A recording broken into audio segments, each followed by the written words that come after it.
Woke up this morning, coffee in hand, flipped on the screen, my favorite man. Crafty's on the TV, chipping that stone with obsidian and flint. He's in the zone. He's shaping the future with a hit and a crack, building the legends, ain't no turning back.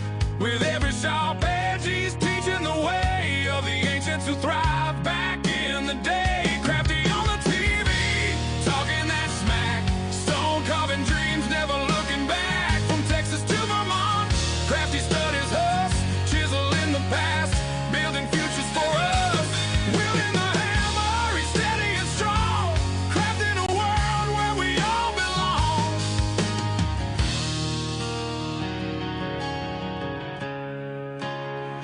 Underneath those layers of dust and grit, finds the magic every little bit.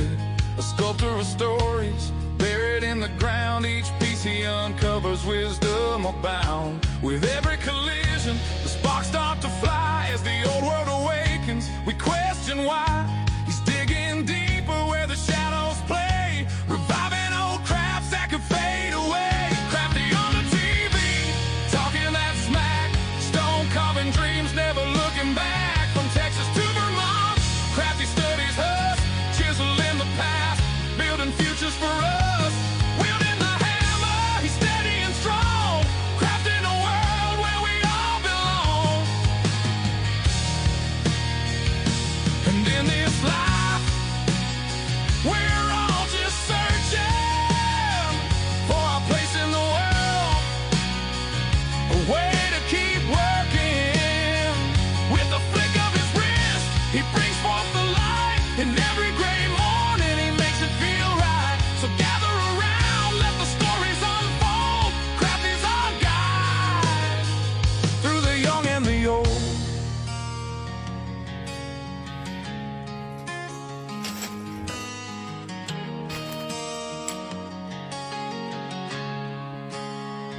With the sun rising high and the day moving on, Crafty carves dreams till the light is all gone. He's shaping the future one chip at a time. With every creation, he's keeping the rhyme. From the heartland of Texas to the mountains of green, the legacy lives on through the stonework unseen. With every perspective, he's showing the way. Crafty keeps going, come whatever may. Crafty on the TV, talking that smack, stone carving dreams, never looking back. From Texas to Vermont, Crafty studies us, chiseling the past, building futures for us. Wielding the hammer, he's steady and strong, crafting a world where we all belong. So here's to the mornings with coffee in hand and Crafty on the screen, the true heart of the land. With a hit and a crack, he's paving the way through stone and through story. He inspires the day.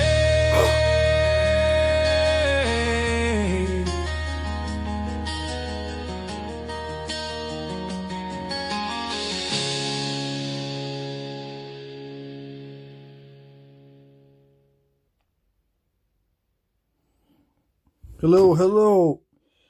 It is Wednesday night. It is slab night.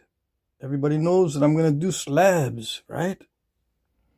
Do we have any new people in the house? I was looking. I didn't see any. I didn't see any new people. Relatively new, yes, but not brand new. We got 29 people watching, which means it's the crew without all the other doom scrollers. Not yet, anyway. All right, so Chris Littick is the first one. Hey. Aaron, number 2. What's up? Marty Wybe, number 3. Marty's here. Dockenstein is in the house. I'm doing okay. I'm always doing okay. Always. Even if I'm not. And even if I'm doing exceptionally well, I'm always just okay. Lance says, what's up, Crafty? Just made an Hernando point. You have an Hernando point? Let's see. Charles Rooker is here. Mike Mason. Scott Goldsberry. Jesse is here. Hey, Your Laughter is here. Sam Folks, Jorge Valadez, Moana Mason. Who else? Mac Bales, right? I didn't say hi yet. Who else? Who else? Who else? That's it for now. That's it for now. I think so. Stoneface, what's up? Tommy Taylor, hey. Or did I already say hi? No? Who else is here? Let's see. Working edge, not the platforms. Yeah. Yep. I used to say that there's platforms on the edge, but that doesn't really make much sense, especially to beginners. It makes more sense to specify where the platform is on the flakes, so you know the point of origin of where the force was applied. All right, let's see. Who else did I miss? AM Outdoors is here. Alan Cole is here.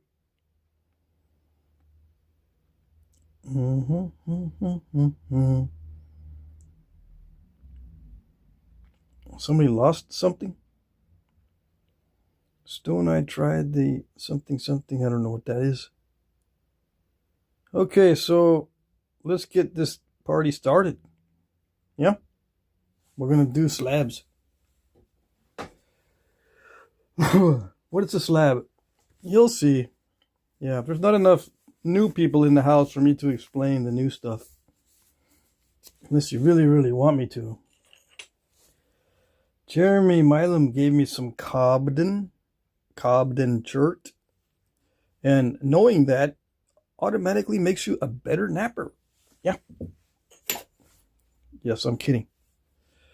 This is obsidian. It is a slab of obsidian. How do you get slabs? You didn't know?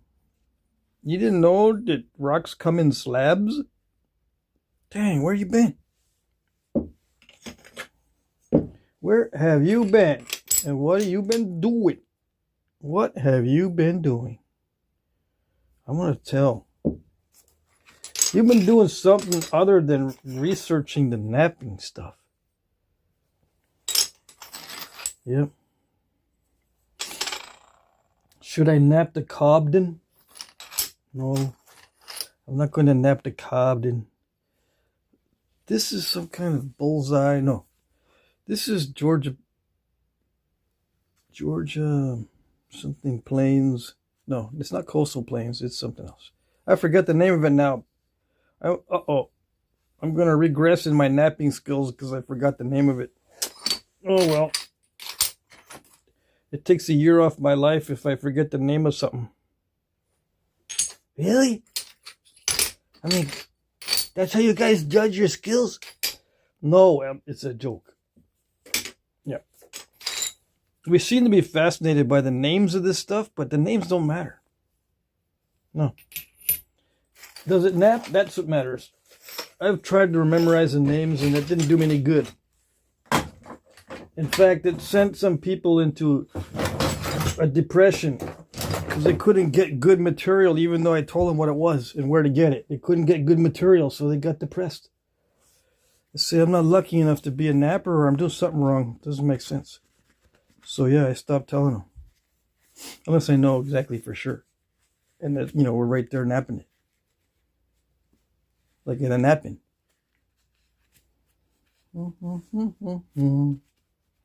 So I'll be trying to answer questions in the chat if they come up. Right? I'll try. If I miss your question, I apologize in advance. Somebody yesterday asked me a question. I was reading through some comments from yesterday. They wanted to know the difference between cane and reed.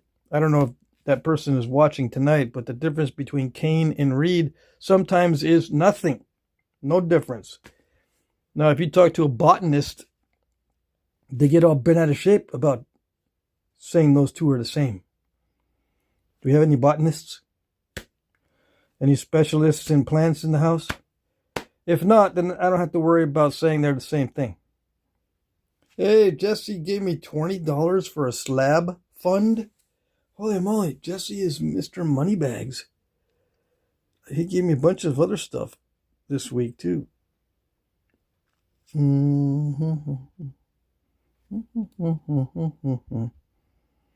Awesome. Slab day, yes, a slab day. Let's see. Okay, so I need to plug in this phone and it's going to die. Hold on while I plug in my second phone because it's got like, what, 7% charge. I don't know what happens to these phones. I must neglect them or something. The phones are going to be feeling a lot of neglect. I put 2 gloves on because I was going to nap this. I was going to start with the obsidian since that's the easy one. Yeah, start with the easy peasy. Let's see, I'm missing a light. That's what it is. That's why it looks weird. I'm missing one of the lights. Hold on. Yes. Yeah, okay. Yeah, that's better. Yeah. Okay. Let's see if Pointy's working. Yeah, it works. What is that? It's got spider webs. It hasn't been that long since I last seen you. Dang. All right, so very active spiders apparently. So let's see, what do we got here? We got a 3/8 inch copper rod behind my knee. There's only 43 people. There's not many new guys. So if you have questions, I'll try to check the chat from time to time. If you can't figure out what we do, it's okay. No one else can either. Not even I can figure out what I do. That might help a little bit. Yeah. That might help a little bit. No?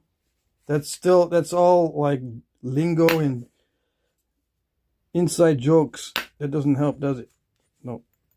Oh well. You just have to hang around and find out. Don't go away. Because might as well stay and figure out what this stuff is. That way you're not going to be wasting 15 seconds of your life just by scrolling through. Yeah. If you scroll through it or you spend 15 seconds and then change the channel, you just wasted 15 seconds of your life. But if you stay put, maybe you learn something that you never knew. Yeah.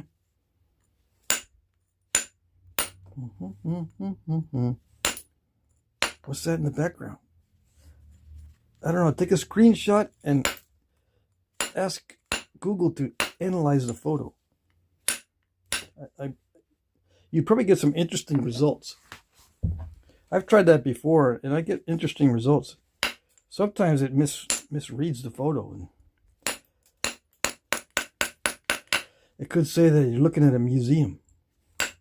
It appears to be a picture of a museum display that's kind of crazy. Or something like that. Which is true, right? Or no? Uh-oh. We got some nasties. Pardon the focus on these videos. There's no way for me to control the focus manually on live streams. So we have to depend on the camera's autofocus. I've tried, believe me, several times. I cannot manually control the focus on a live stream. Why? I don't know. I need to get better live stream software or better live stream app. This is free, right? And it allows me to play the intro music. And those that don't like AI intro music, they disappear from the live stream. That's what I like about that. Yeah, I don't want them here. They don't appreciate that a musician made that artificial music. They don't need to be here. No. They probably don't understand what's going on anyway. Yeah. Sometimes people might think, well, why are you practicing an ancient craft using all this technology? Why all the technology? You're just an acronym or something. There's anachronisms in the house. Yeah. Yeah, well, there's a bunch of anachronisms in the house. What is that? Don't worry about it. It won't make you a better flint napper if you understand the definition of anachronism. Yeah. It doesn't apply to flint napping. Well, it could in conversation. But conversation never made anyone a better napper. No. It's all in the doing. Yeah. It's all in the doing. It's not dialogue. It's not like political speech where it's all in the dialogue, in the propaganda, blah, blah, blah. See, there is, however, internet culture surrounding flint napping that's all dialogue and no practice. You know, it comes from dialogue, this internet culture stuff. Or misinterpretations or misunderstandings or, you know, stuff that sounds pretty good. And you can actually do it in practice, and you know, support the narrative by doing it in practice, but it's not reflective of actual archaeological evidence. Okay, all right, very good. Orta Bullion Incorporated. I am 42 years old. I am the UNC. I am the UNC? What is the UNC? Underground National Cavemen? Are you in the Underground National Cavemen? Yeah? You're in that organization? I heard they ride around on Harleys. Yeah. Can I describe my tools? Yeah. What else do you want to know? Oh, you want to know what the tools are? Yeah, okay. Let's see. This is a ultra-high molecular weight plastic rod. I should write these things down. Ultra-high molecular weight plastic rod. UHMW plastic rod. 1 1/4 inch diameter. Cut to 9 inches. It weighs 6 ounces. You can find these on eBay. That's the easiest place. You type in UHMW plastic rod, black, 1.5 inch diameter, or 1.25 inch diameter. This is 1 1/4 inch. All right, that's for that. This is a copper rod, solid copper, not copper plated, 3/8 diameter. Started out as 12 inches long. This is 5/16 solid copper rod. Started out as 12 inches long. The 5/16 is twice as expensive as the 3/8, at least. So I would get the 3/8, and if you want a 5/16, you can file down one end of it to be 5/16. If you're Mr. Moneybags, you can buy a variety of sizes and test them all out. But I use only 2 sizes primarily. 3/8 diameter, 5/16 inch diameter. I don't know what that is in millimeters. Okay? There's other tools also. But everybody else's eyes are glazing over right now because they've heard this a billion times. But I will stop and pause because I have a guilty conscience because I used to dismiss that question. Yeah. I need to make up for all the times I dismissed. Yeah. I bet you he's not even listening. Let's see. UNC like uncle. New internet slang for older person. Unk? No, it's Underground National Cavemen. Yes. They're a secret organization that spies on Flintknapping live streams. Yeah. Why do they spy on live streams? So they can keep us in line. If we start to stray, they're the ones that keep us accountable. Yeah. They shame people. Them underground national cavemen. 5/16 is 8 millimeters. Awesome, cool, fantastic, and tremendous. I'm sure our internationals in the house will appreciate that very much.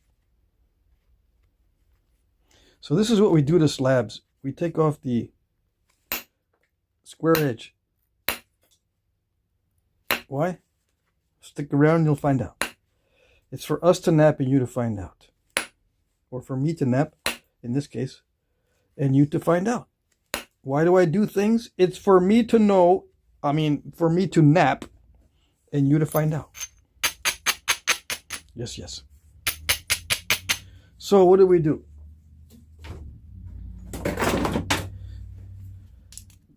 We just zigzag, kind of zigzag all the way around until we got rid of the square edge. We got rid of the square edge everywhere, and now we have what they call a serpentine edge. Serpentine. If you look up close, I call it a wonky edge, but it goes up and down. It undulates. It's undulatory. Yeah. Okay? Undulatory. Or serpentine. Or serpentine.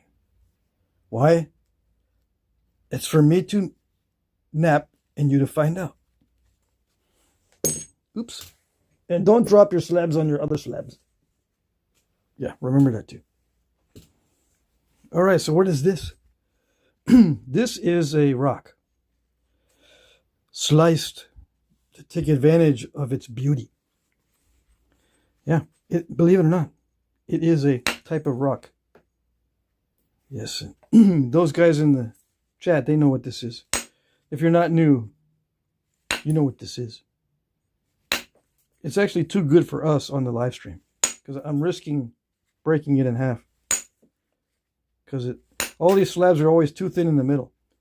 I wasn't too worried about the obsidian because I got bunches of that. But I don't have bunches of this. No. And this is heat treated so that it actually naps better than when it comes out of the ground. You can heat treat it or perform what they call thermal alteration. Yeah, it's altered. It's got some alteration to it. Yeah. Why is that significant? Well, as for me to nap and for you to find out. Yep.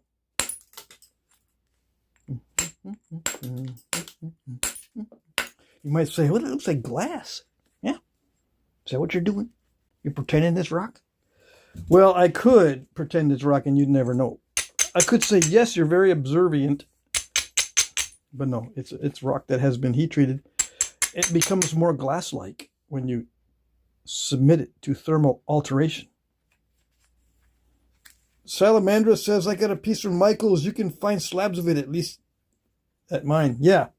If your Michael's or Hobby Lobby are not lame, you can find slabs of this kind of agate. But you need extremely high heat to heat treat it, like 600 degrees or more. The ones you find at Hobby Lobby or Michael's or whatever. Because it's low quality. Their stuff is low quality. This stuff is Brazilian agate. Not even kidding. From Brazil. It's high grade stuff. The stuff you get at Hobby Lobby or whatever, it's from Indonesia, I believe, which is lower quality stuff. But it can still be heat treated and napped. Yes. They use it for aquarium decorations and so forth. At Hobby Lobby, that's what they sell it. They sell it in the aquarium decorations department, I think. But yeah, you can actually find nappable stones sometimes in department stores. These are hobby stores and stuff. Do you have a store? I don't have a store, but I do have an auction every week. That's my store. Every Monday I auction my stuff. So you can check out my channel and click videos and you'll see that I have auctions. It'll say auction, like the last one was 9Z. So that the one coming up is going to be like 10A. I go through the alphabet, . So it'll be 10A, 10B, 10C. and so forth coming up. I have one every week, Mondays, starting between 6 and 6:30 p.m. Eastern, or 5:30 Central, and ends at 9 p.m. Eastern. Yeah. Or 8 Central.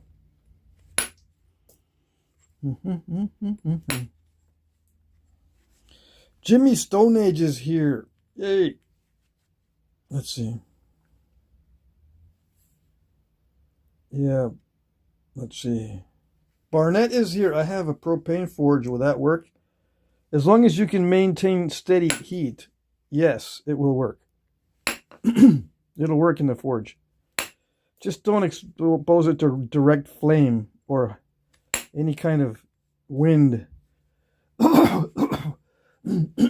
within the forge. It's usually you have bellows, right? You can't put this in there if the bellows are going. Okay, it'll crack the stone because it's uneven heat. But if you can keep the temperature the same with no bellows going, then yeah, it'll work. If you have a continuous fan, that's fine, as long as the temperature is the same. Okay, it's usually a little bit too high as a temperature, but if you can control the heat and bring it down to 400 degrees or so Fahrenheit, or even lower, you got it made. Made in the shade. Yeah, pottery kiln, says Jeff.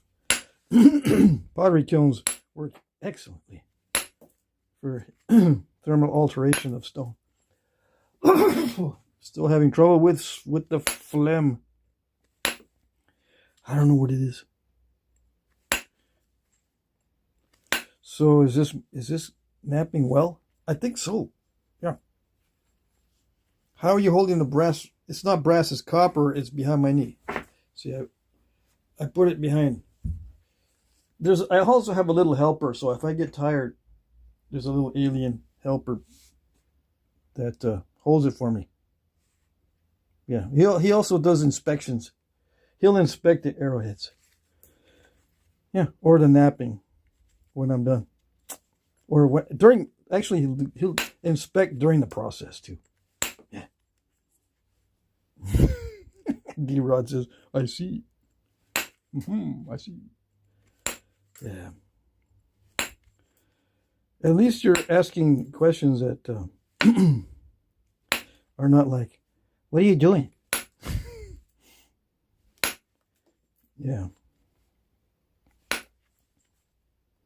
Sometimes we get little kids watching the show.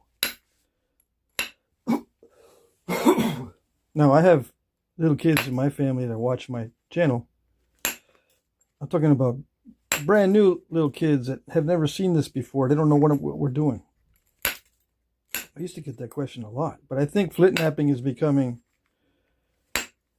increasingly popular or exponentially more exposed because of these live streams in the vertical format. Everyone seems to be getting exposed to this kind of stuff, this type of hobby, to where I don't get the question too often, like, what is it? What are you doing?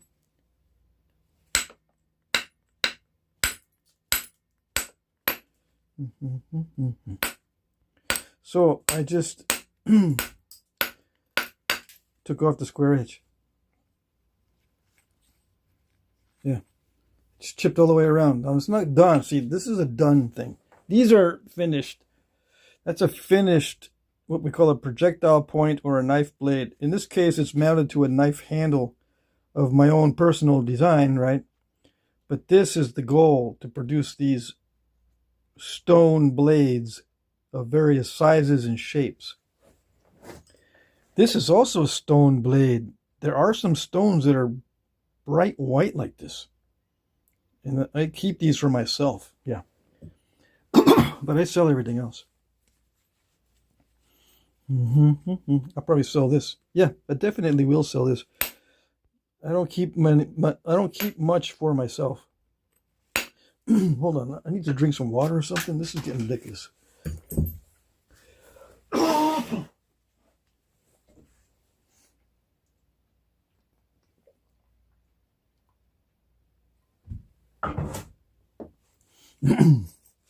Okay.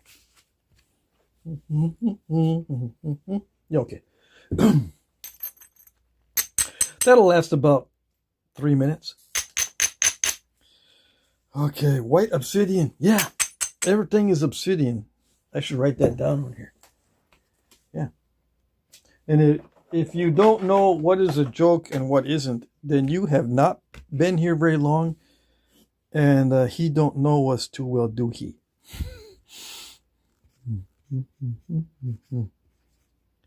Everything is obsidian. Yeah, that's an inside joke. And we'll do a little smiley face. Yeah, because everybody loves obsidian. Everybody. Yeah. No? Don't tell nobody. If you're one of those no's, don't tell anyone you don't like obsidian. Oh no. You will be marked. Yes. We will keep a track of you if you don't like obsidian. We'll note your name down in the little book. Oh yes. What is this? It looks like a heat-treated jasper of some sort. I'm sure I knew what it was at one time, but I don't know what it is anymore. It's also a heat treat. I know that much because I remember it. I remember it as a heat treat. I just don't remember what it's called. So what I do is I just call it mystery jasper. Yeah. Anything that I don't know what it's called, it's a mystery jasper. Or obsidian. Yeah. It's a strange kind of obsidian because it doesn't feel like volcanic glass, but might as well call it obsidian because it doesn't matter. I guarantee that the Indians or Native Americans did not call this jasper. Yeah. They probably didn't call it a name that even sounded anything remotely like the word jasper.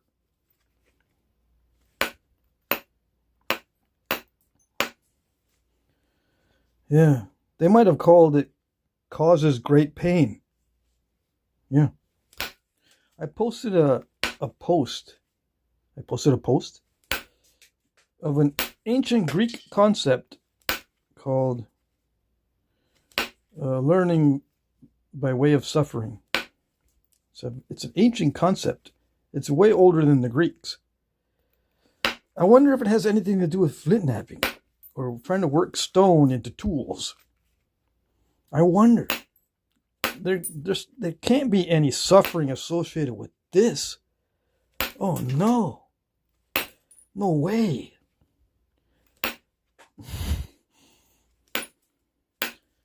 Yeah. This is nice. It has a nice variation in color. But see, when you heat treat it, sometimes the outer skin is different than the inner material in color. Pipestone? This is not pipestone. Is that what you're talking about? Banded Clovis? No, I think this is called causes great pain. Yeah, that's its Indian name. This particular stuff. Why? Because I think it snaps in half easily. It might even be called snaps in half. Yeah. Who knows?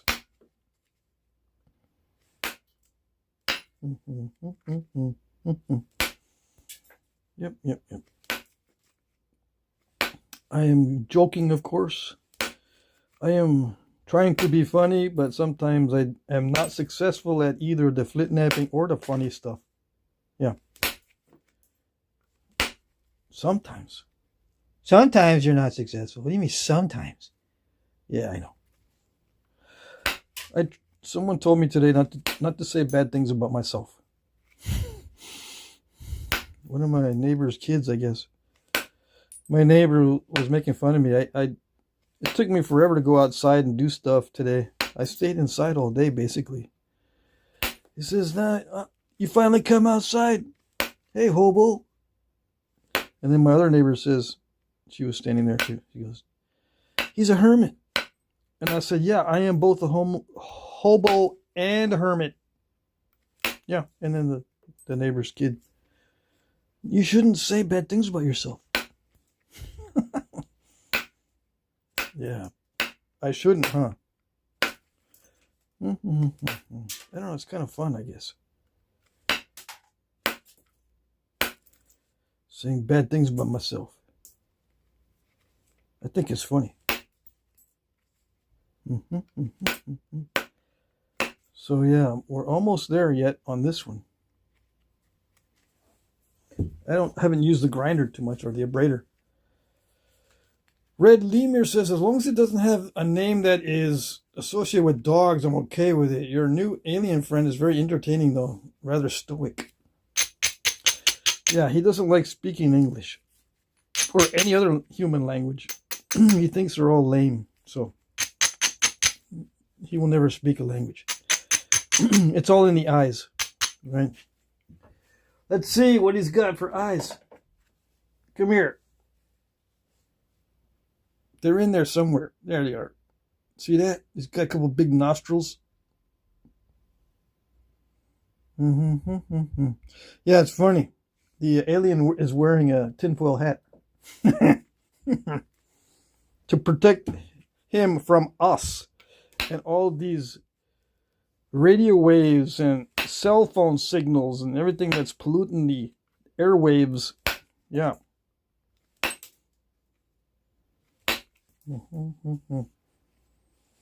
Timothy Lithic says, "What in the... That's first time meeting him." Yeah. You haven't been paying attention. I can tell. I don't bring him out very often. He doesn't like looking at my work. Yeah. Yeah. He taught me everything I know. But he doesn't want to admit that because I have distorted and twisted all the knowledge. Yeah.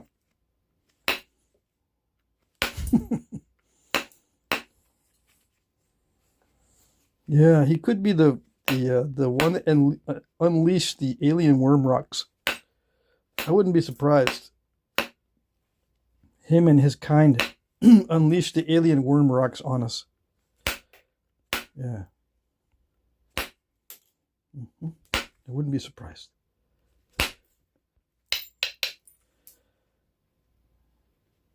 Somebody knows what this stuff is.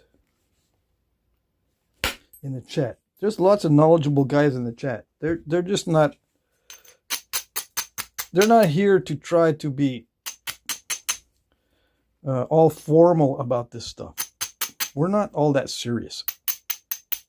But if they want to share the knowledge, you know, make sure you check out their channels, at least. A lot of guys on this chat have channels. Least you can do is go look at their channels if they answer a question.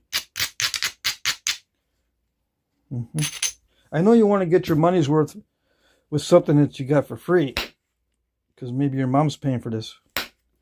But still, do it.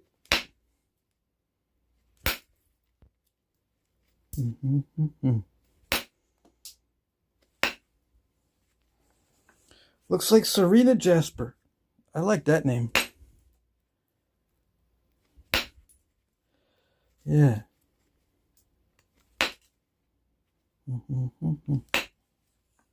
Agate.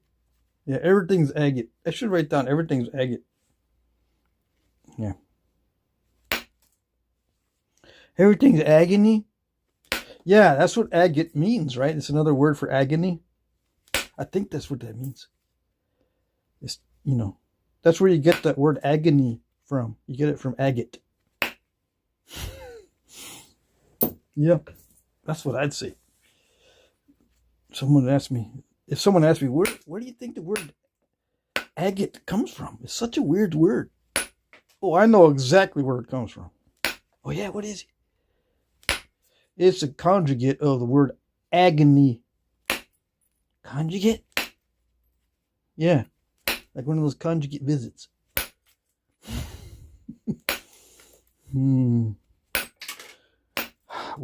Whatever. I don't know.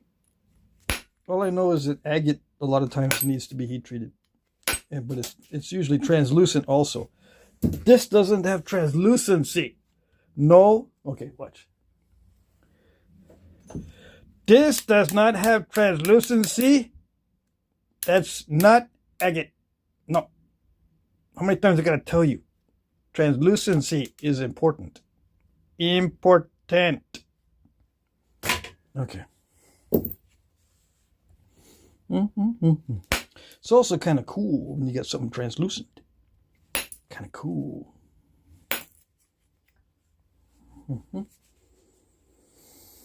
Dockenstein says, I thought agates were translucent. Yeah. What is this? Chimp Hollow? What are you guys talking about? Kashoktan? Yeah, it's Kashoktan. Looks like similar to Lavic Jasper.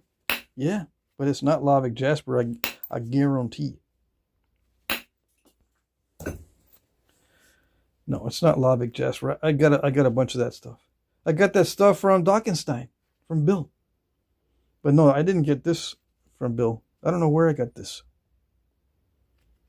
That's why I haven't said what it is. And besides, I didn't write anything on it. Some stones are easy to identify by their looks. You know, you can judge some stones by their cover because, you know, they're very recognizable, I should say.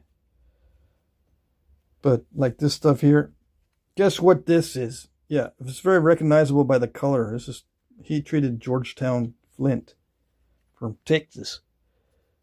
Dumb old Texas. I spent 35 years in dumb old Texas. Yeah.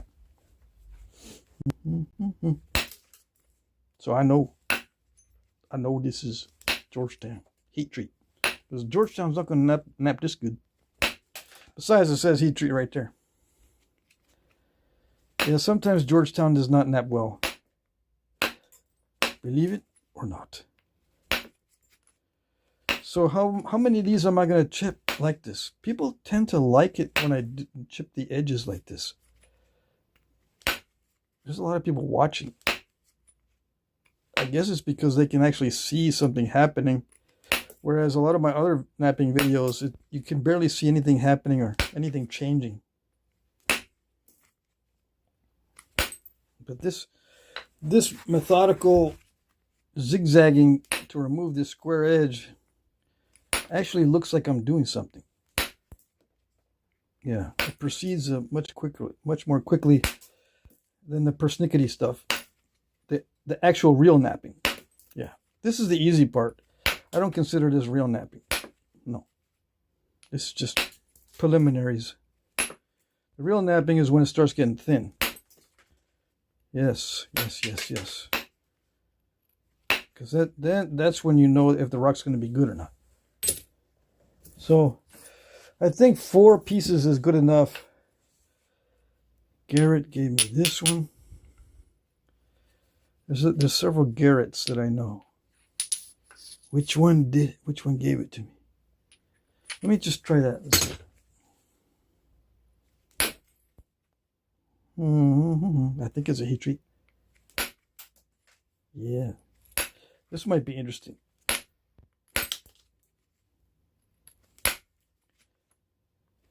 Another Jasper, looks like.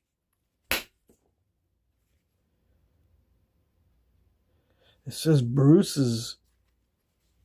What does that mean? Maybe it's not for me to know. Maybe it's for him to know and me to find out. Yeah.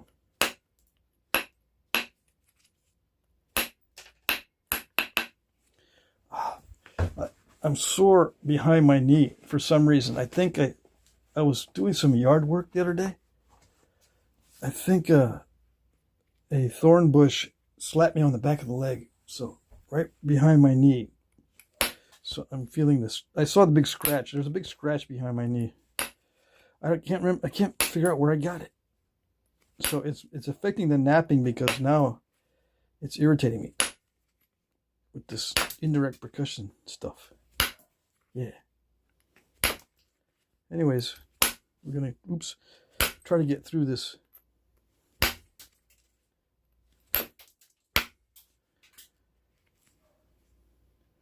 I think that's an interesting piece. I might actually start with this one and see if I can get something out of it. Yeah. I can extend slab day until tomorrow, or into tomorrow also, and just nap all these slabs. Yeah. Because Thursdays is a challenge day. There are challenge days. Tuesdays are challenge days, right? I can do anything I want on the challenge days as long as it's challenging. So that's what I think I'll do. This is challenging, right? It's got little inconsistencies and nasty spots. What are inconsistencies and nasty spots? See, it's got these little areas that are not the same color. That's the first giveaway. But they tend to nap differently, these little areas. See, it gets all crunchy too. And there's cracks in there sometimes that are part of the natural stone. And they will mess up your day. Mess up your day. Pointer's always irritated. Have you noticed that? Yeah, pointer is always irritated. Always. He's got a short fuse. Things just trigger that guy really fast. Yeah.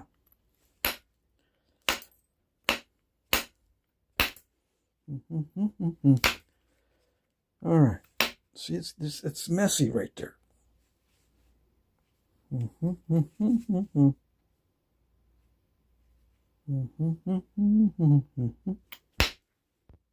Oh, dang.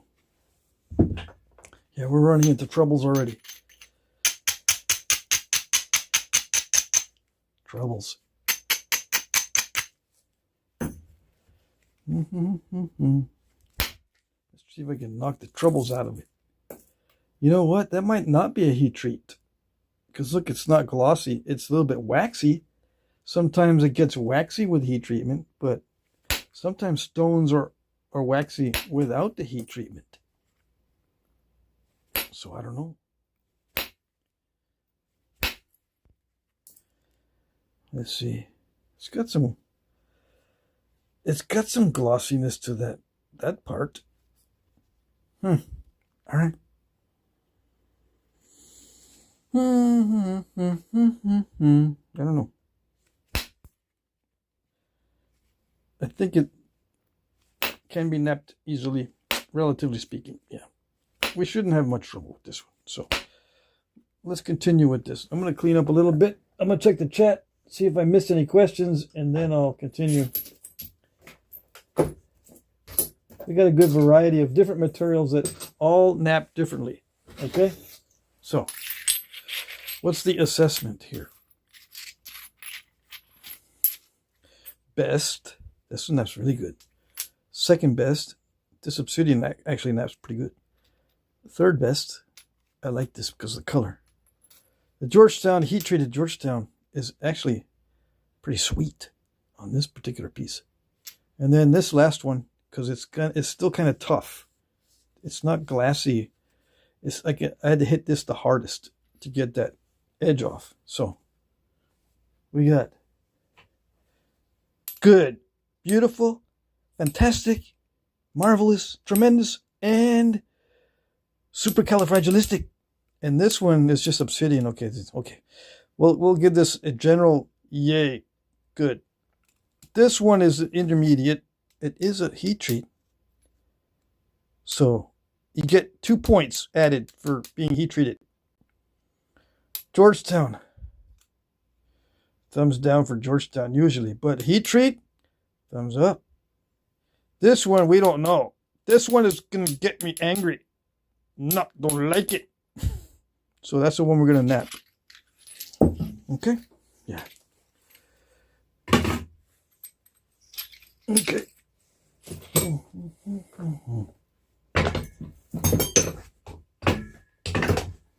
All right. Let's see.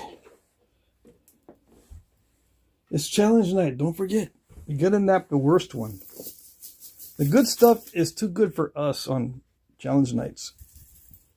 No, it's not a challenge night, is it? It's a slab night. My mistake. I can nap the nicest, bestest slab. I am permitted. Yeah. I don't have to do the challenge.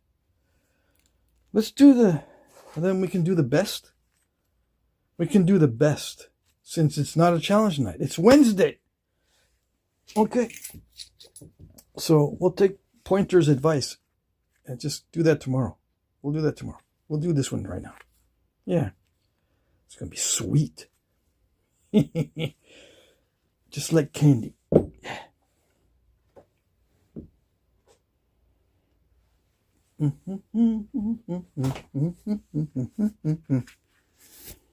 Hold on.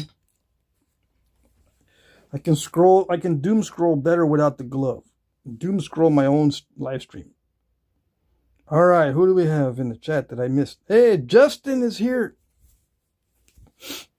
Evening, chippers. Yeah, we're all chipper today. Let's see. Worst first, it's the law of the land. Yeah, but we're going to do that tomorrow. Tomorrow's a challenge night. I forget that today is strictly slab, so I can do the best one. All right, Explore Florida's here. Let's see what else. Man, you missed Pointer. Let me see. What do we got? What do we got? No questions. Not question. Wait, okay.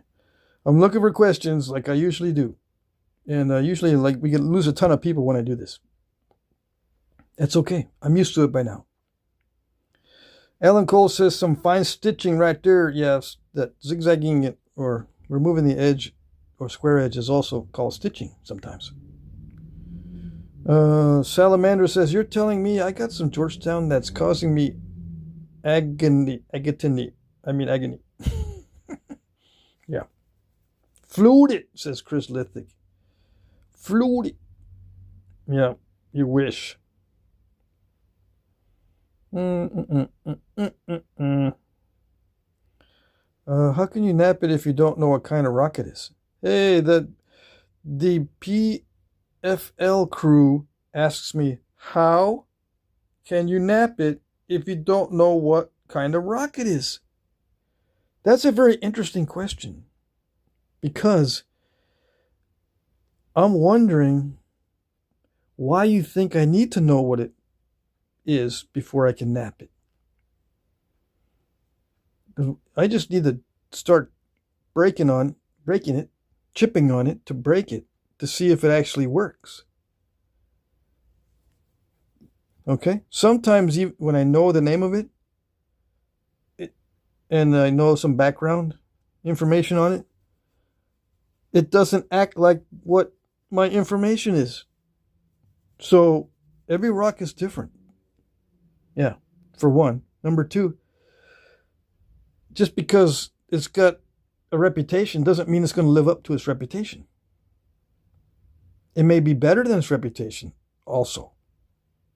Most of the time it's worse. People just hype up these things and make a big deal out of some of this stuff. Like I said, this is going to be sweet, right? I hyped this up a lot. It's going to be sweet.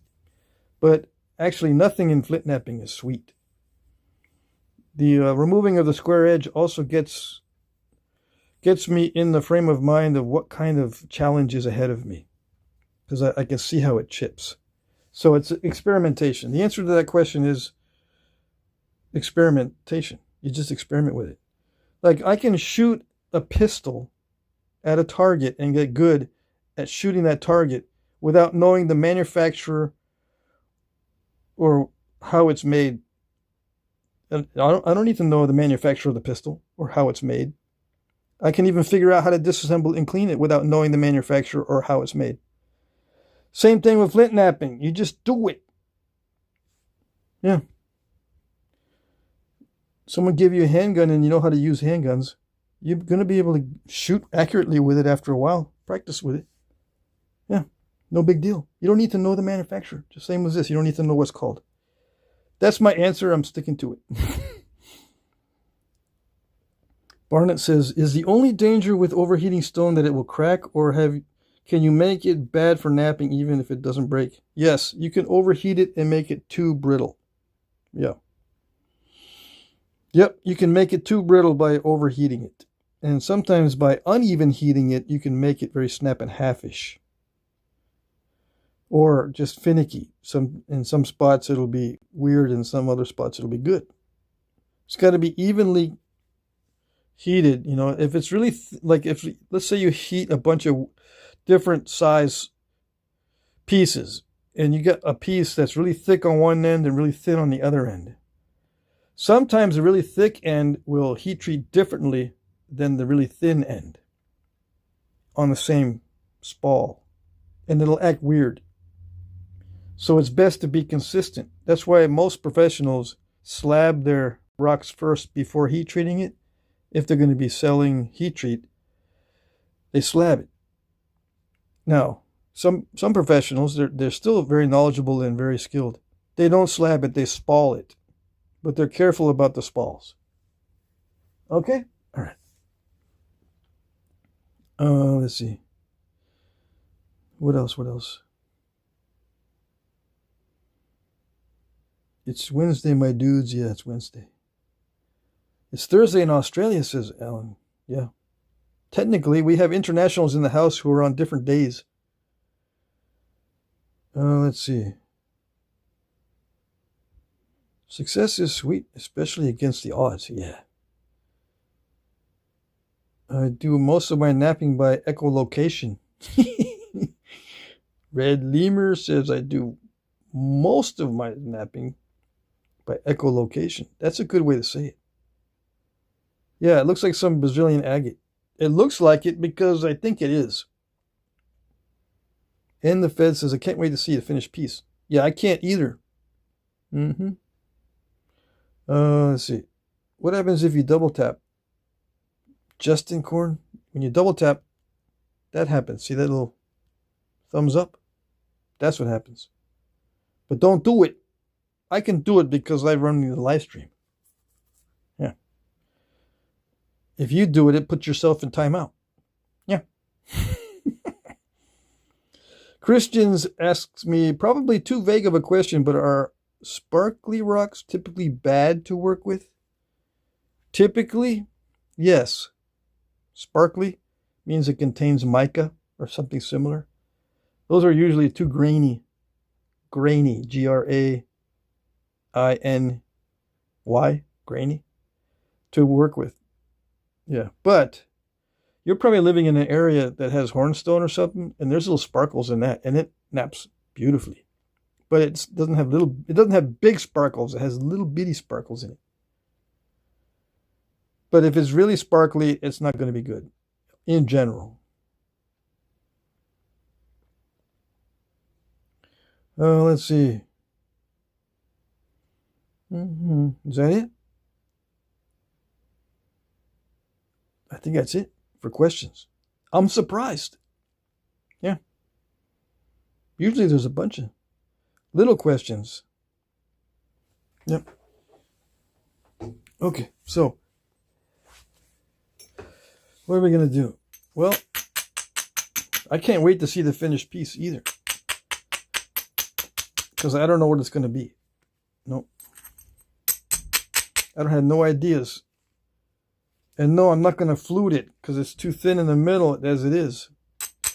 We need convexities to thin. Okay?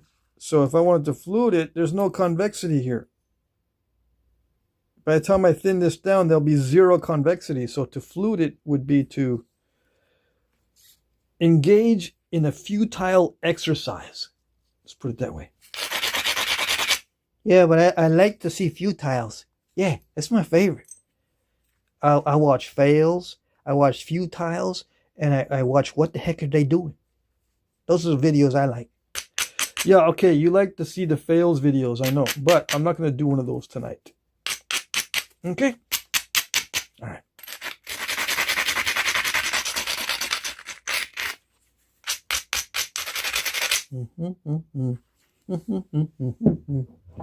Now, let's see. We're going to go back to the 3/8 inch rod. Yes, we are. Still not done. We got to thin down the ends to complete the easy part. And then we can go to the harder part by thinning down something that's already thin. We're going to make it even thinner after we thin it down a little bit right now. Yep. Why? Because that's what people want to see. Most of the people want to see that. Most of the people here have seen Flintknapping videos before. And the major struggle is two things. Consistent flaking and thinning. That's their struggle. Yeah. You can get rid of both of those struggles by doing flake over grind napping. Yeah. The two main obstacles in Flintknapping, you can get halfway done even before you start if you do flake over grind. So if you're the kind of person that throws up at the sight of random flaking and thick points, you need to rush over to the flake over grind side of YouTube before you catch yourself a cold. Yeah, you're going to get sick of this. Oh, yes. This is all random stuff. And sometimes I even leave it thick. Yeah, you're going to get sick over here. Better run over there where it's safe. Just so you know. Yeah.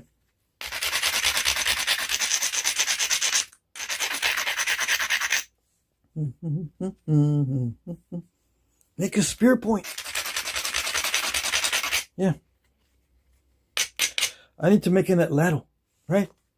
Wait, that's an atlatl right there. Some people still don't know what an atlatl is.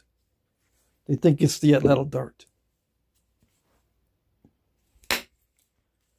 Someone might say, where did that come from? That came out of left field. No, I put it there last night. I think someone made that mistake. People were talking about shooting bison and shooting mammoths. And someone said, yeah, you can shoot a mammoth with an atlatl. Yeah, but I think what you meant was atlatl dart. So I actually wrote it down. And Pointer got angry. Yeah. Pointer pointed out that that's an atlatl and that's an atlatl dart. Two different things. And there's a lot of YouTube videos that still making that mistake. Yeah.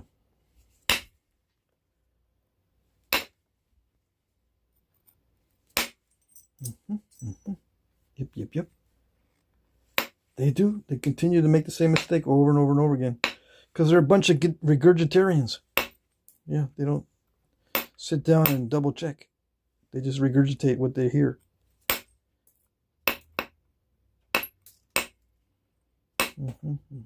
What's a regurgitarian? Well, you learn how to be a regurgitarian in college. Yeah, that's where I learned how to be a regurgitarian.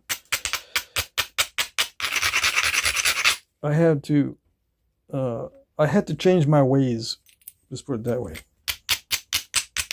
It wasn't getting me anywhere.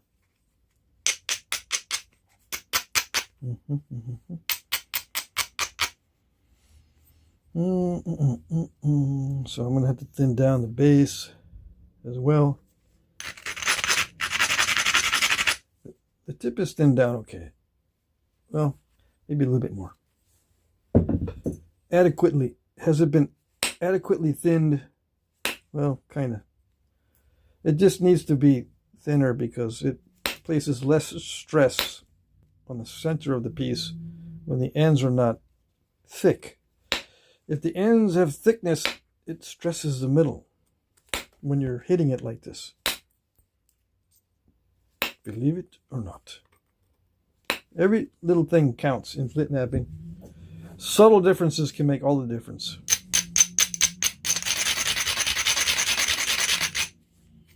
Because once we get to the thinning stage, we're riding the edge of breakage.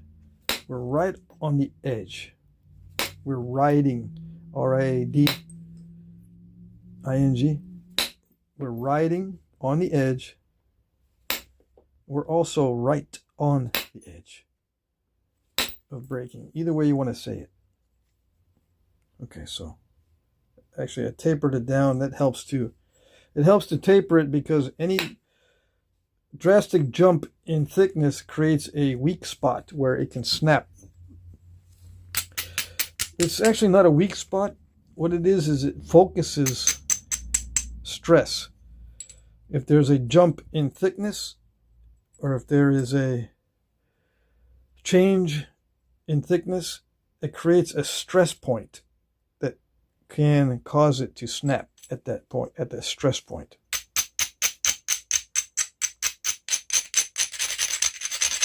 But if you taper it, it distributes the stress evenly.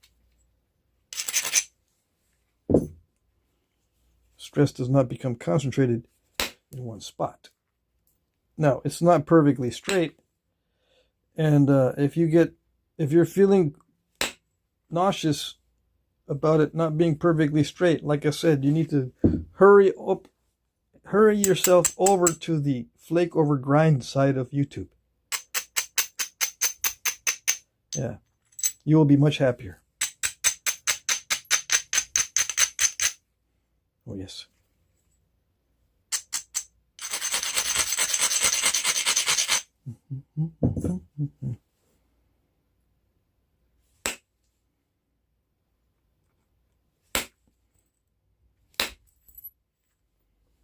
Yeah, a little bit better tapered, I think.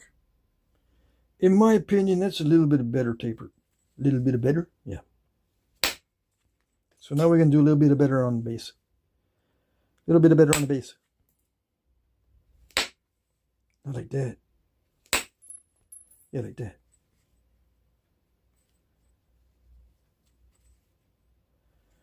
So I just choose spots opportunistically. Yeah, I don't prepare individual areas. So like some knappers will prepare each individual area they're going to strike or put pressure on. We haven't even gotten into pressure flaking yet. This is percussion flaking. There is also pressure flaking, in case you don't know. Now I'm being very slow and very careful because this thing can break. As it gets thinner, it gets weaker. Believe it or not. It does get weaker as it gets thinner. The human brain sometimes mistakes the look of it as being strong when it is in a finished state, or when it's starting to look like a finished object. It appears maybe to be getting stronger. No, that's not the case. As I progress, it's not like building something like a structure. This is what they call a reductive process, where you do reduction, which causes any structure that you have to become weaker, not stronger. In other structures and other things that you build, it becomes stronger with the more you build, but this does not. Okay? This is not a building process. There's no building involved in this. This is a reductive process. Everything is accomplished through reduction. Like, it can be compared to wood carving, but since wood carving does not deal with much in the way of brittleness, it's not the same. It's not in the same ballpark as flintknapping. Flintknapping deals with lots of brittle phenomena and all the stuff that goes with things that are brittle. Yeah, it can be a nightmare.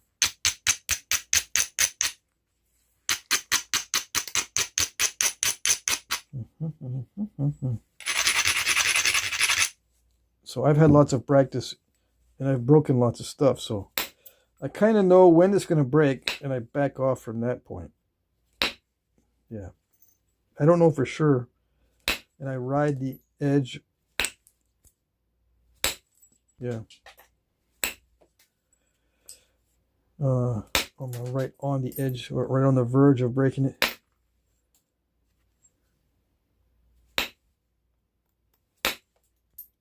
So what I'm doing now is just making it nice and even on the edges, so that when I do some bigger flakes, the flakes will travel well. See, this side, I've already removed all the original surface, but there's still some original surface on this side. I forgot to detail exactly what I'm doing because I'm trying to focus. But yeah, I took, there was the original side like this machined surface that was on this side as well. I took that off early. Why? I don't know. It just seemed good opportunistically. So that's what I did. And now I gotta remove that. But it's not just as simple as removing flakes. I gotta be concerned about what it's gonna look like after I remove the flakes. It's gotta maintain its convexity.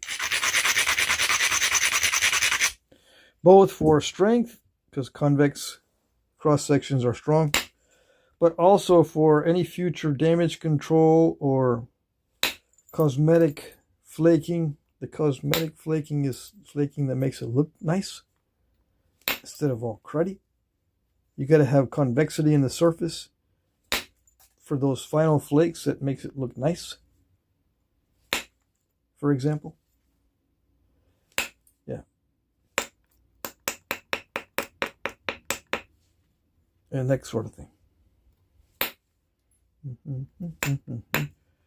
And what I'm also doing is looking at the overall symmetry and trying to establish that. Try not to lose it. It's easy to lose the symmetry and lose the tapered effect, or make mistakes, in other words, in that aspect, you know. It's easy to make mistakes in symmetry. Yeah.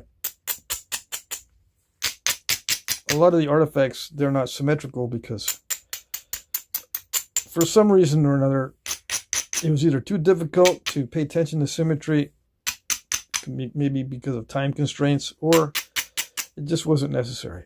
They weren't going to sell it. They were just going to shoot something with it. They weren't going to trade the point for anything. They're just going to shoot something with it.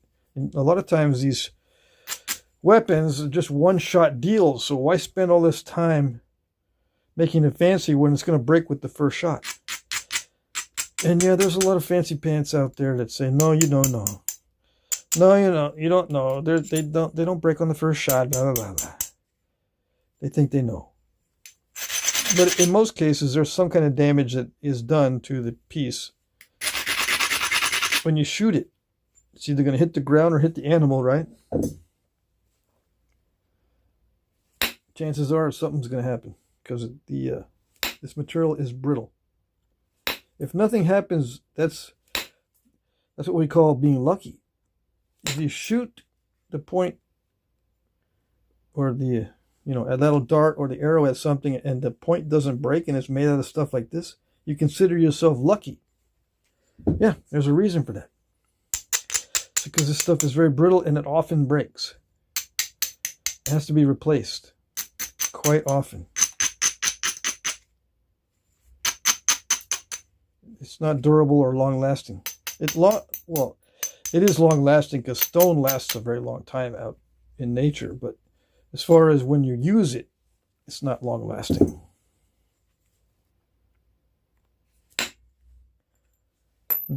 So now I'm encroaching in on the machined surface, and it's going pretty good because I have not lost the convexity. There is some convexity to some degree, and that's all I need. Yeah, it's flat on that surface, which prevents perfect flaking, but at least I get a little bit I encroach a little bit every time. And then when I finally do the last flakes to get to the center of that Tootsie Pop, it'll be successful because I was careful about the whole thing. Right? That's the plan. All right.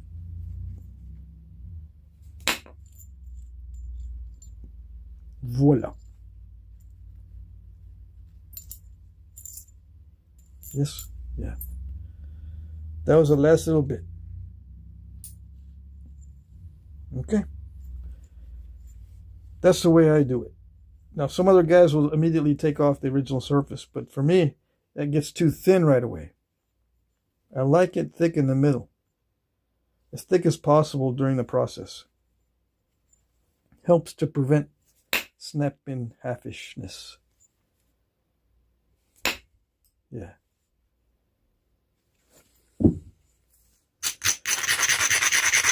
Anyway, that's the preliminary thinning. Now that comes the hardest part in all of Flintknapping, is to make it even thinner than this. Alright, but I'm going to check the chat first.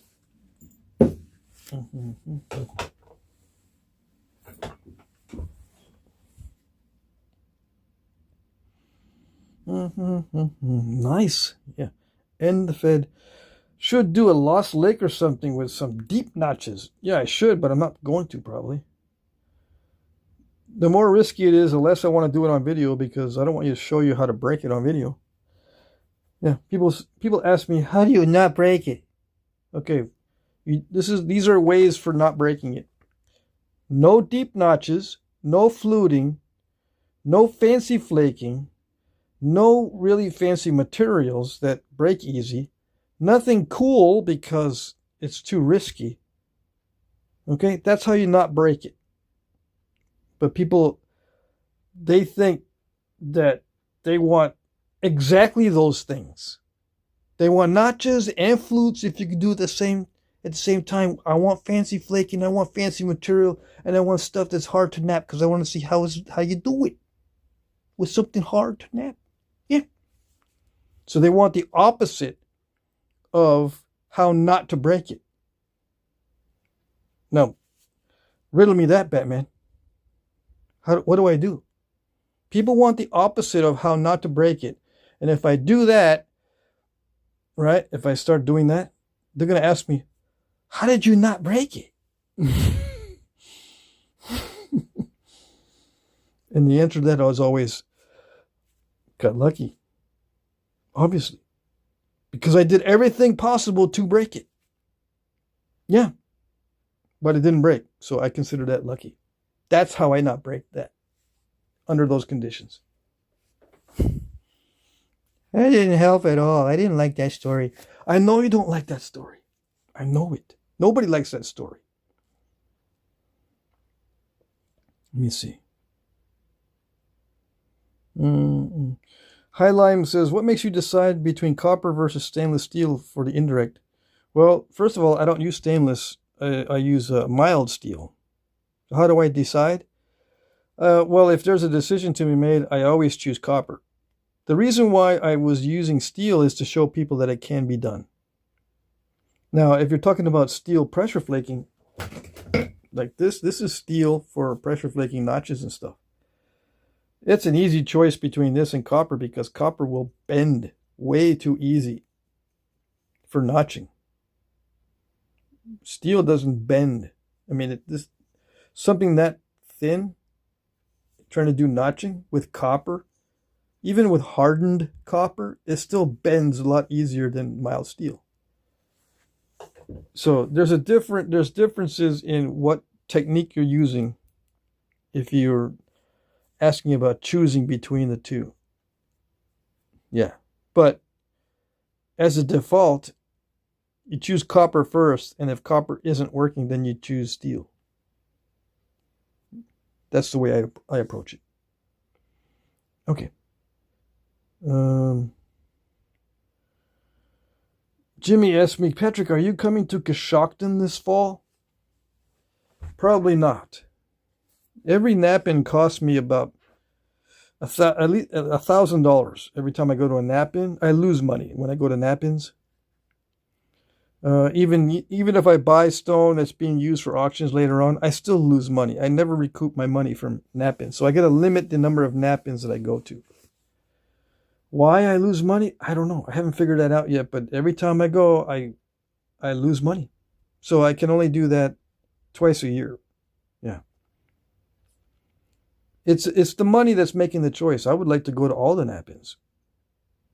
But on average, I lose about $1,000 every time I travel. I don't recover it. Yeah. Marty Smith says function over form, not form over function, I reckon.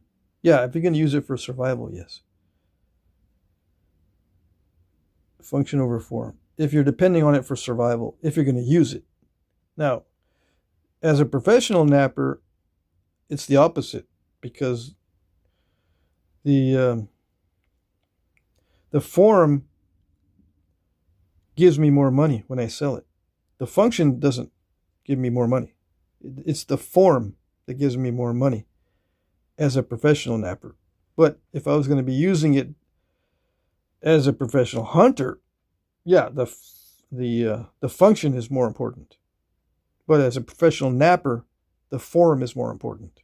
Does that make sense? I hope so.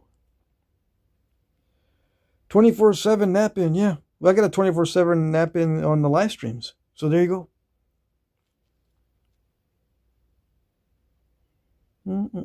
There was a virtual nap-in on Discord.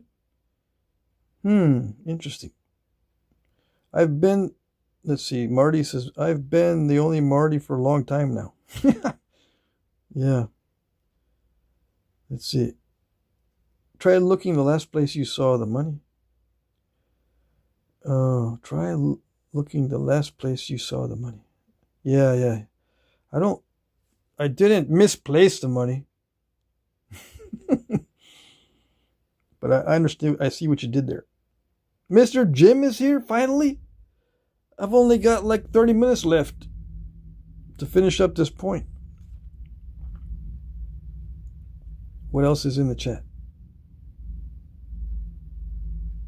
Yeah, Brazilian agate shows flake scars well. Yeah, it's pretty good stuff. Let's see. How do you catch a tame saber-tooth? Are you going to tell a joke? Is this a dad joke? I don't see the answer. Yeah. What else? Oh,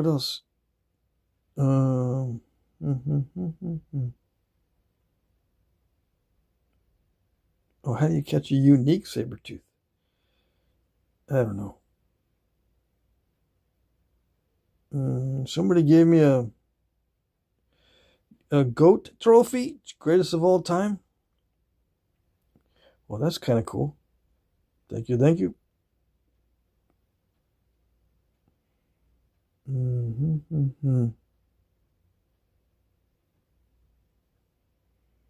Stoneface says, that's why I have a contention about flatness as opposed to a lenticular cross-section.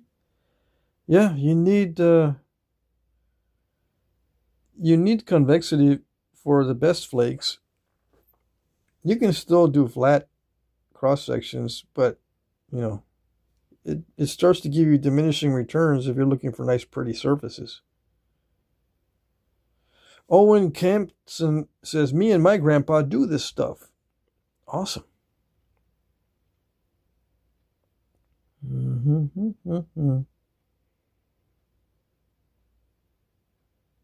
What else? Anything else? I think that's it. Marty says, okay, well, thanks for adding to the chat. We did a trade not long ago on Facebook. I sent you some KRF. Rittenhouse says, I'm going to try Coshocton this year. Just getting into all of this. There's a Flint Ridge artifact shown in Newark in September as well. That looks interesting. Oh, there's a Flint Ridge artifact show in Newark in September. Awesome. Let's see. Andrew Muntz is here. And West be breaking. Yes. Lance says, I'm about to go to bed. You can put me in timeout for fun if you want. Bill Taylor says, yeah, I just got here too. How's everybody doing? Okay. So I guess you'll get to see the finish up. I don't know. We'll see. This is the hardest part coming up. Let's see. I don't want to use that one. That's my favorite. I usually use that round file for my notching. If I have a stall, I have a feeling I'm going to stall this one during the notching. Yeah. If you plan on having some difficulty, then you'll prepare, right? Prepare for possible difficulties. Expect the unexpected and that sort of thing. I gotta regrind all the tooltips. Hold on. Yeah, these tooltips are lame on all the pieces.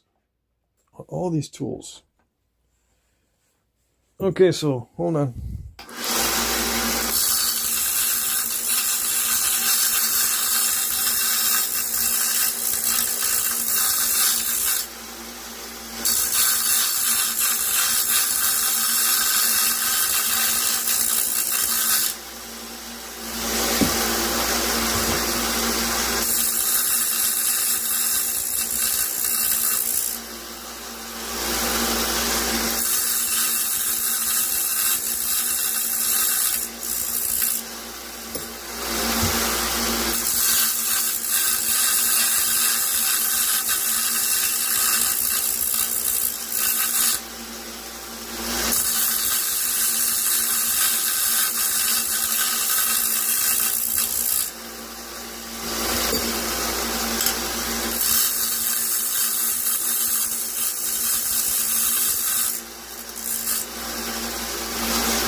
Alrighty. Now I feel better. These are all nice and fresh and clean. Bare metal always works better. Oh, yes. Yeah. Okay, so I'm just going to be persnickety napping. I might zone out if I had to focus. Most people don't like this part, but it's the most important part of Flintknapping. They don't like watching it. But oh well. I can't proceed in any other way. I can't make it look any better or take any shortcuts or go faster.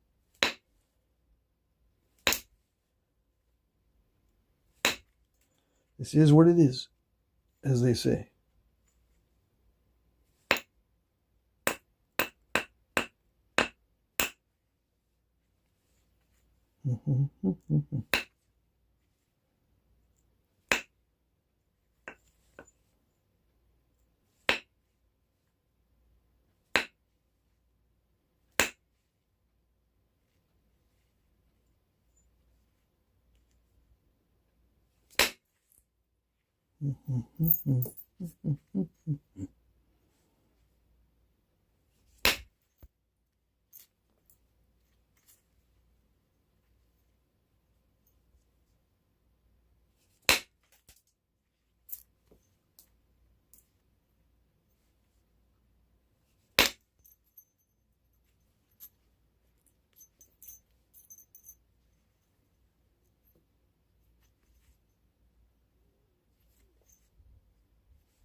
By the way, this is expensive material, so I can't be careless with it. Just in case you don't know.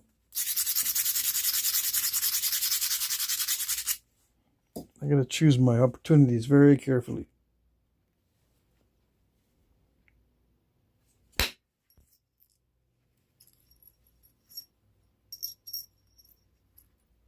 See how brittle it is? It just breaks all the pieces.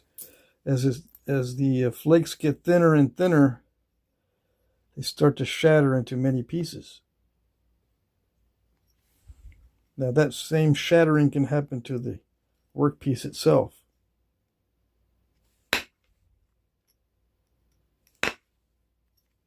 As it gets thinner, the chance of shattering the workpiece increase.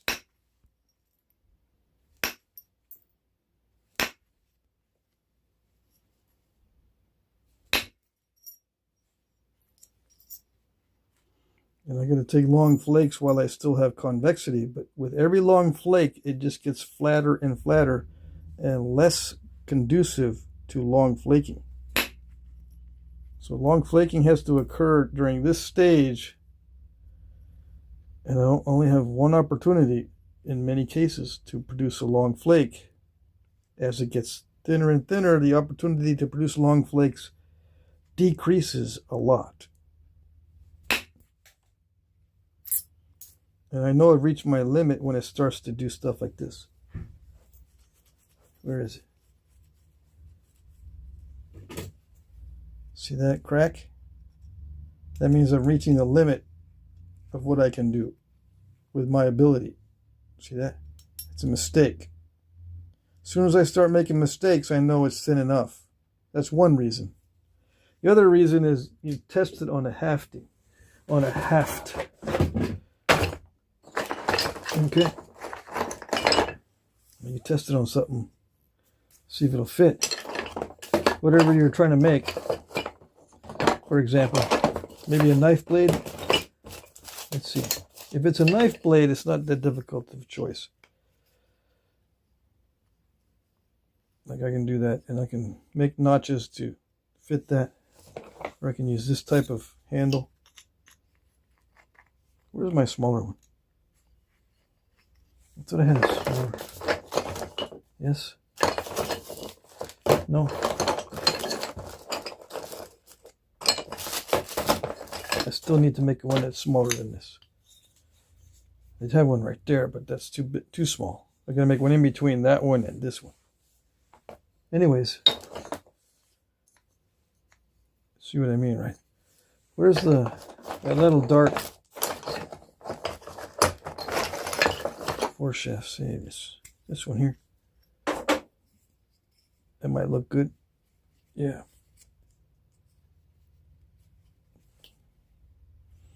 I can make a stem that fits that. It does go all the way to the bottom of the notch. That's how I know it fits. Well, does it or does it not? Actually, I don't think that one goes to the bottom of the notch. It's still too thick for that one.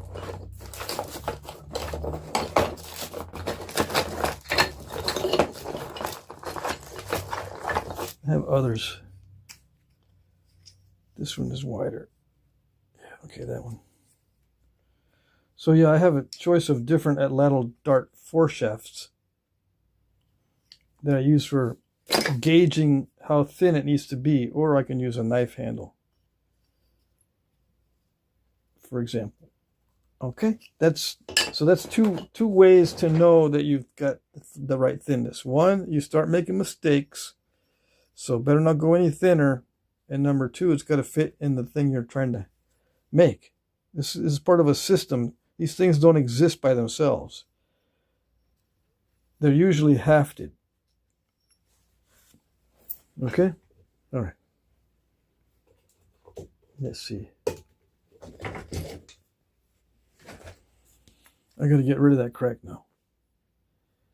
Nasty. Nasty, nasty.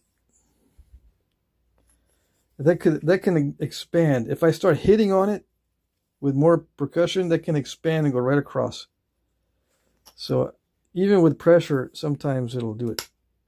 It'll break it right there where it's cracked. So I had to be very careful. Yeah, I'm gonna have to take that edge back a lot to get rid of that crack. Okay, all right. It's slippery.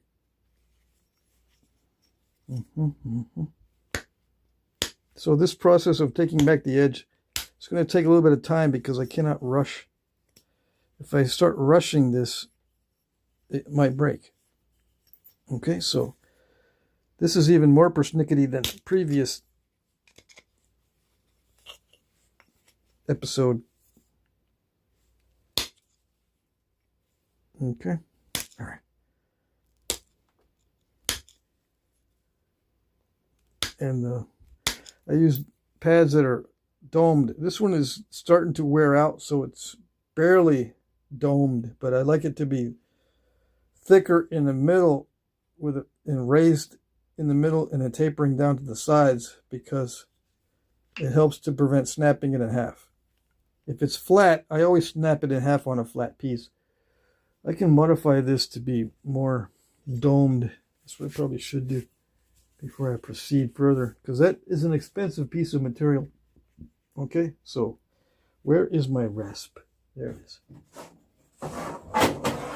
I'm gonna make this more domed. I'm gonna lose some of that rubber coating, but that's all right.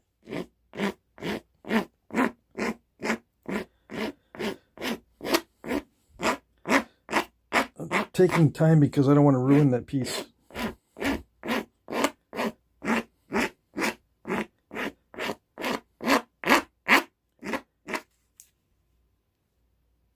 I don't want these ends to cause any bridging.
All right, so I actually thinned down the edges of my pad, so there's hopefully no chance of bridging it, although I've been known to bridge it no matter what.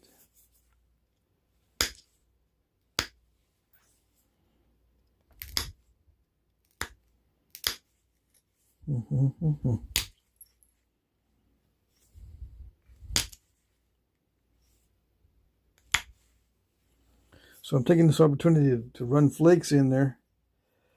I got to lose that edge anyway, so let's take some opportunity. It looks like it'll nap easily with pressure.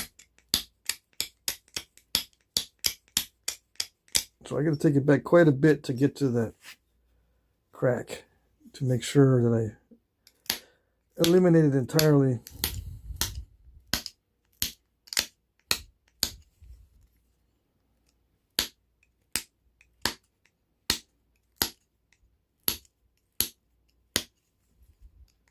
The whole edge, yes.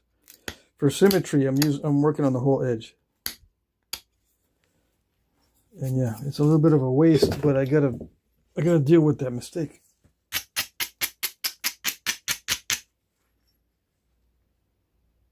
It is a crack.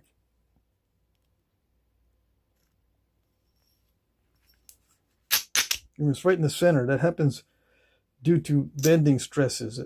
The bending stresses in the middle contribute to cracks like that, because any little bit of stress can start a fracture. And a lot of times it's right in the middle. That's where most of the stress is concentrated. when you're doing percussion work. That's why I try to leave the middles as thick as possible.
Why am I doing the bottom? Because I'm working the whole thing.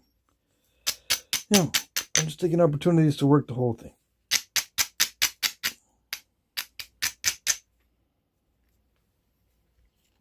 All right, so I'm getting ready. Maybe with this next pass, it'll get rid of the crack.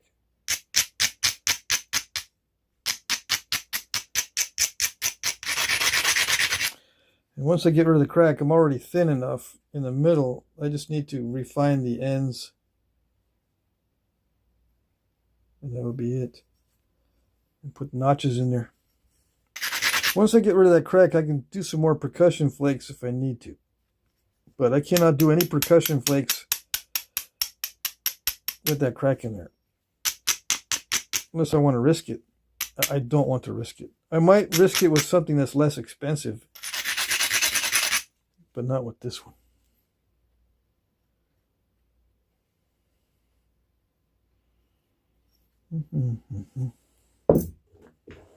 So I'm just going to work it slowly and take advantage of other opportunities while I'm here to make the surface look more attractive on either side. I'll let you know when I'm specifically targeting that crack. See, I just took a flake right on the opposite side of that crack. It looks like it doesn't go all the way through.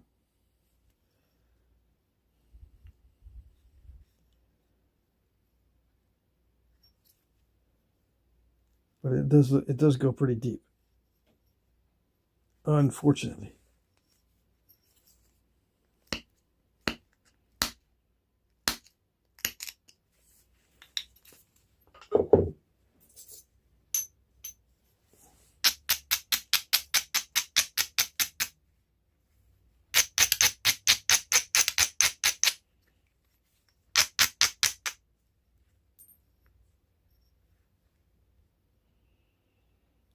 The flake just released while I was abrading it.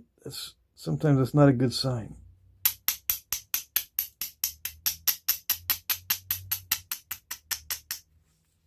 Why is it not a good sign? Because if there's flakes that are sticky, sometimes those little flakes, they don't come off right. They don't come off right away. You can end up misjudging how strong an area is. It'll look stronger than it really is, and you can mess up the whole point by breaking it. By breaking the point because you think it might be strong in that area, but there's an undetached flake in that area. Just a little thought, that's all. I don't think there's any undetached flakes that I need to worry about. Okay, so I'm specifically attacking the crack now. But just being careful with the pressure flakes around it. See if I can get under that. See, the last flake I took was right where the crack, right above the crack. I took one below and then one right above the crack. It doesn't seem to go further Then right there, come on. Right there seems to be the limit of where the crack is. So I'm not going to lose too much more off this edge. All right.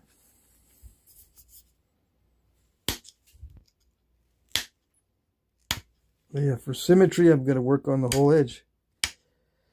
So yeah, it's tedious. That's how you not break it. And if I really want to not break it, I'm not going to put notches in it. If I really want to not break it, I won't put notches. I won't make it any thinner. I won't sharpen the edge a lot. Because, you know, again, as it gets sharper, it's also getting thinner. And there's more chance of breakage, believe it or not, with a sharp edge. Because the edge gets really, really thin.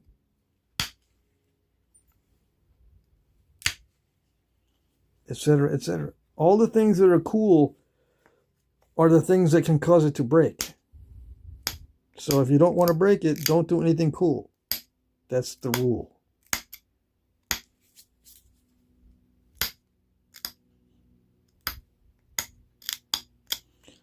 So back in the day, they knew this also. So if you see a lame looking point on the archaeological record, it could be that they're doing everything possible to not break it, which makes it look lame. All right? Just so you know. They won't teach you that in internet culture. They won't even mention it. At all. Okay? All right.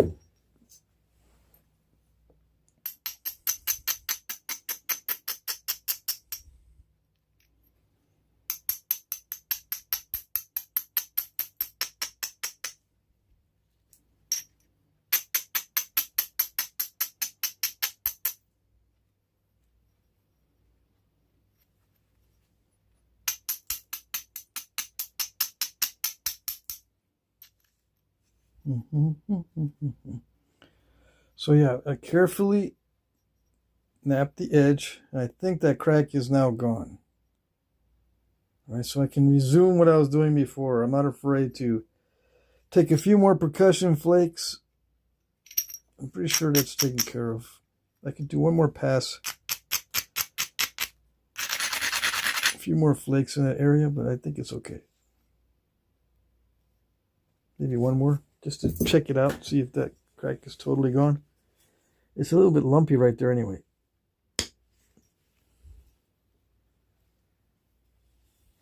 Let's see.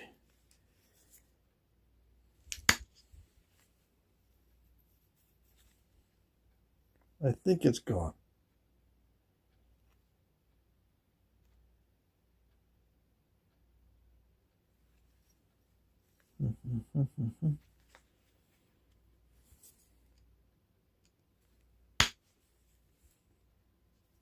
It would help if it got nice and smooth, but it's not. It's not getting nice and smooth. So it might still be there.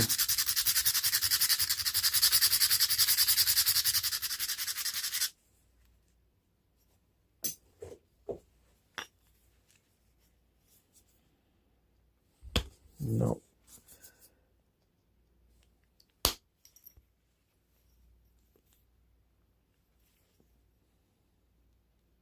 I don't know, it might still be there. I should put my other glasses on.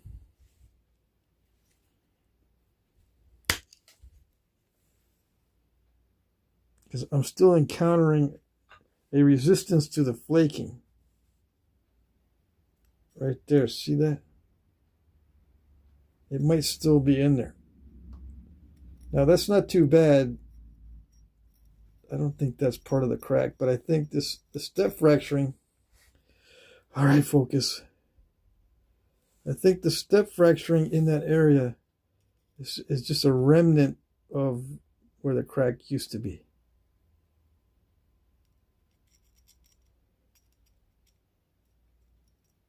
I've tried lots of flakes through there. I think the reason why I pay attention to that is because I'm going to be hitting this pretty hard to thin it further. All right, so it's very important to make sure that I don't see that any cracks. Yeah. All right.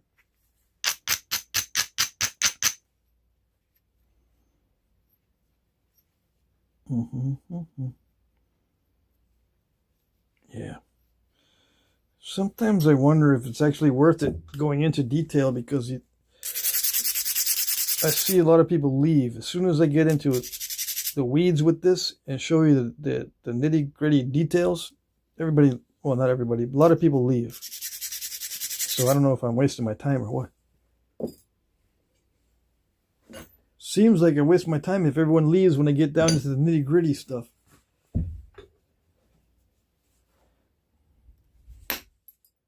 Or the persnickety stuff.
See, these flakes from the base are very risky if there's any kind of cracks on the edge. So again, you know, gotta make sure there's no defects.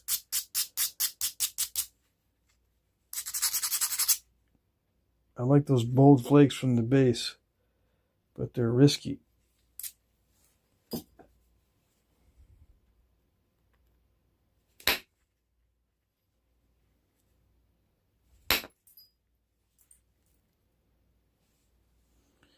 Okay, I think I'll stop messing with it. It's still too thick at the base for notching, unless I do wide notches. But I'm going to try anyway. I'll try for fairly narrow notching. I should thin it down more, but I'm hesitant because sometimes I say, well, don't forget to thin out the base a lot for the notching. And then in the process of thinning out the base a lot, I'll break off something. So it doesn't do me any good to thin down the base a lot if I'm going to break something. That's the conundrum. That's the dilemma. I say that I forget to thin down the base before notching, but it's not really forgetting. It's a risk assessment. Should I actually thin it down a lot more, or am I going to break this and ruin my chances to have a complete point? Just because I want easier notching. But if I make the notching too difficult, I might break it in the notching itself. So there's got to be some, there's always a Goldilocks zone. Always. Got to find where it is. Not too thick, not too thin. That sort of thing.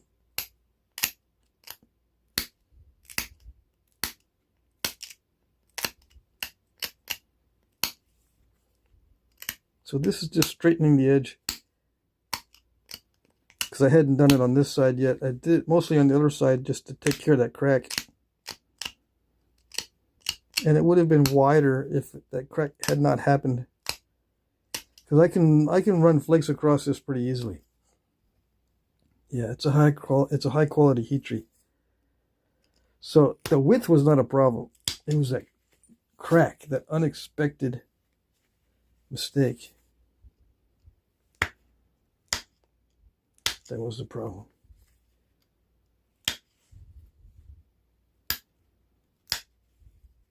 It affects the whole point.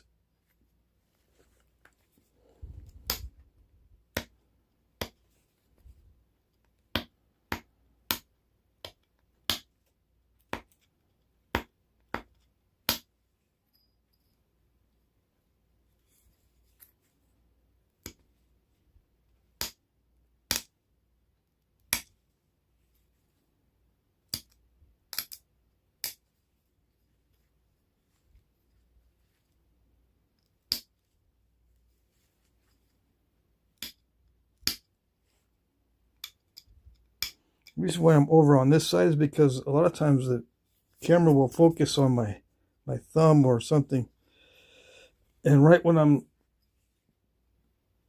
stopping, right when I stop looking through the viewfinder and start napping, it'll blur. So I have a habit of keeping everything over this side, and if I go out of frame, I apologize, but I'm doing this on this side so it can remain in focus.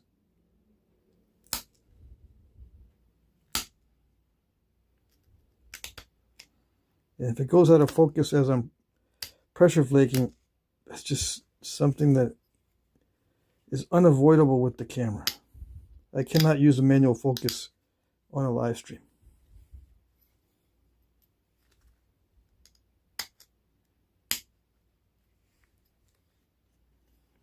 The live stream software just doesn't want to do it.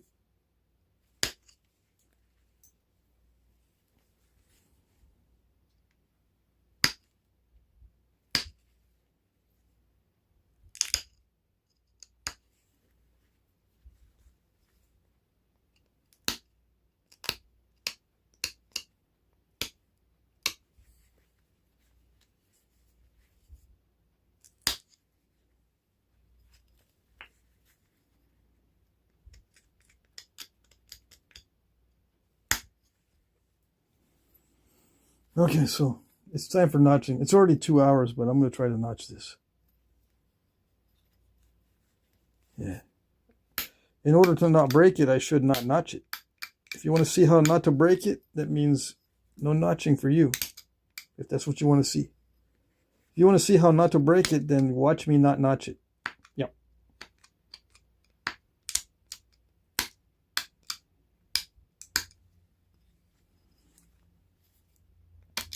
People don't realize the things that they want to see are the things that will break it. All right. Let's see here.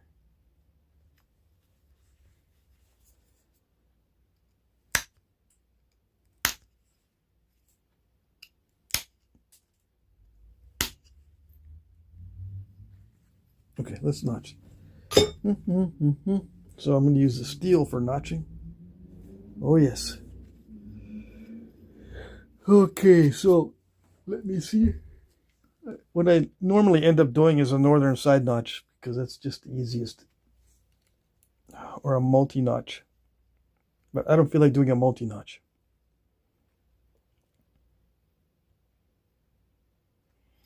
I really need a longer flaker too. Dang it. There's always something. Let's see.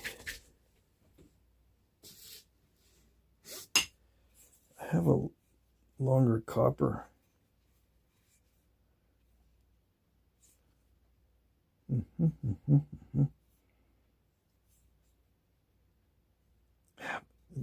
I don't like notching with copper unless it's a wide notch.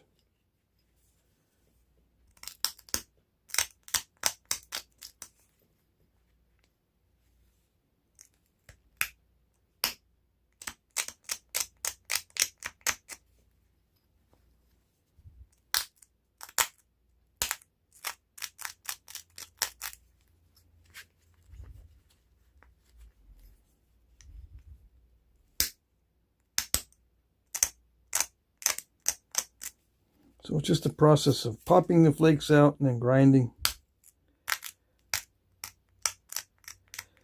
Pop the flakes out, followed by grinding, shaping the edge for the next strike or the next pressure flake. It's got to be dulled in order to handle the kind of pressure I'm putting on it to pop out the flakes. And yeah, I'm going to make sure this doesn't get too dull.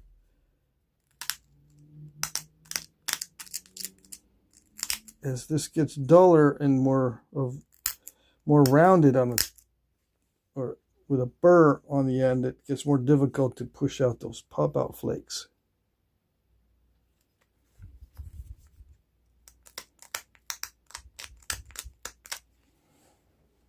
So I'm going to remove the burr, make sure it's, not really sharp, but just relatively sharp. I got to make sure that I maintain the thinness as it gets shorter. It gets thicker toward the base of this notching tip. I don't like the continuous thinness from the tip to the bottom. Where are we? I don't like a continuous thinness. I like it to be thicker at the bottom than it is at the top. That way it doesn't bend. I've broken so many points during the notching because of a bending in the notching tool that I said never again. Never again will I have the same thinness all the way down to the wood, as an example, like I've seen other guys do it. I will never do that because I've broken so many doing that. Maybe it's the way my neurodivergent brain thinks when I'm trying to control the pressure flaking, or what. It's just I cannot physically do it without bending it.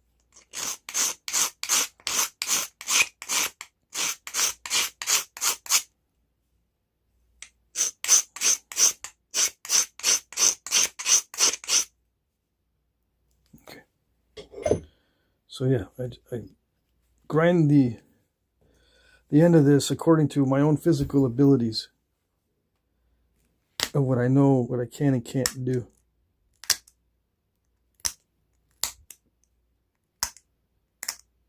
Not what someone else does. You know what I mean?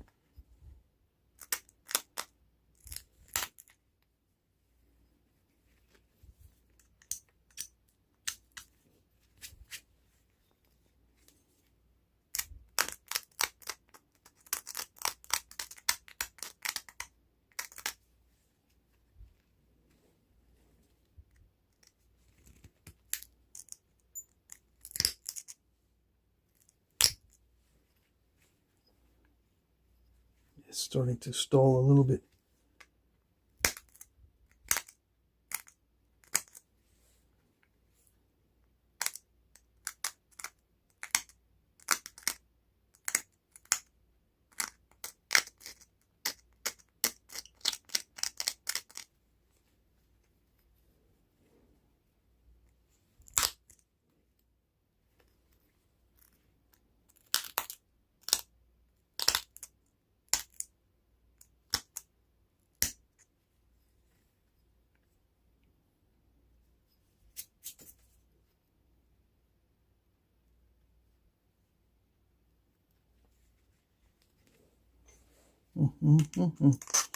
So again, very careful and very slow. This is expensive material, so it's going to be agonizing, I think, for everybody.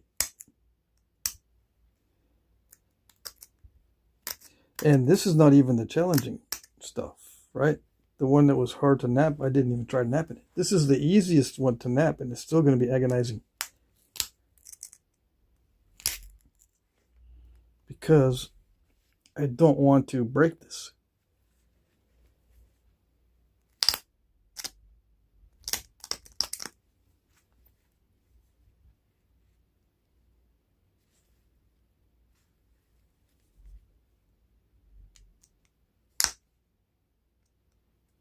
I think there's a step fracture at the bottom of that notch.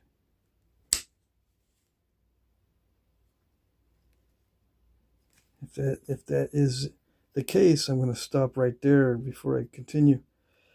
If the bottom of that notch is too crunchy and step fractured, there's no sense in continuing. I'll fix it later. Yeah, there is a step fracture at the bottom of that notch. I can try to pick that out, which would be a smart thing to do, but trying to pick those out sometimes breaks it. I'll break a barb or a ear off. Trying to get under there. Pick that out.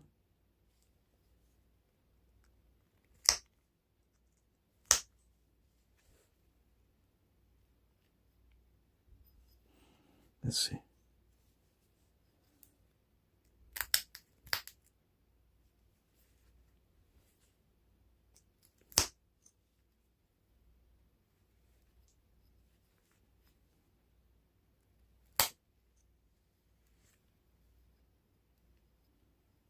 I think that worked. I borrowed a little bit from the bottom of the notch to try to zigzag it. So that's what I'm doing, just zigzagging.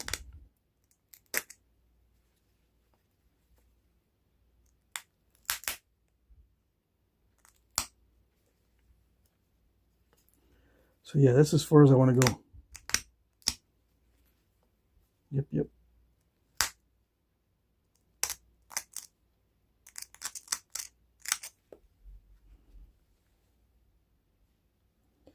And I've removed most of that step fracture. There's still, you can still kind of see that it's step fracture, but at least it's not crushed.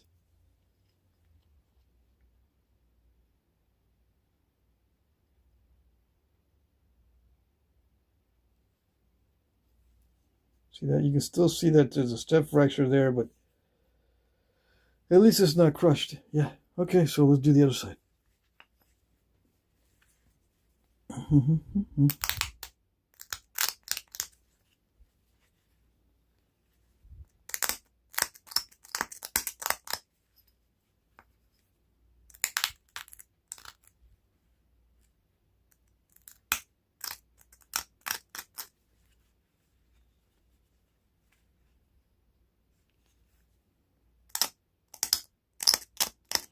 So yeah, I'm just eyeballing the symmetry.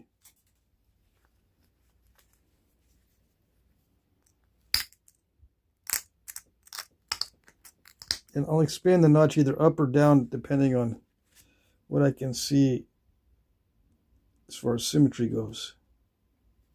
I think I'm right there. I think I'm right there. So just a matter of deepening that.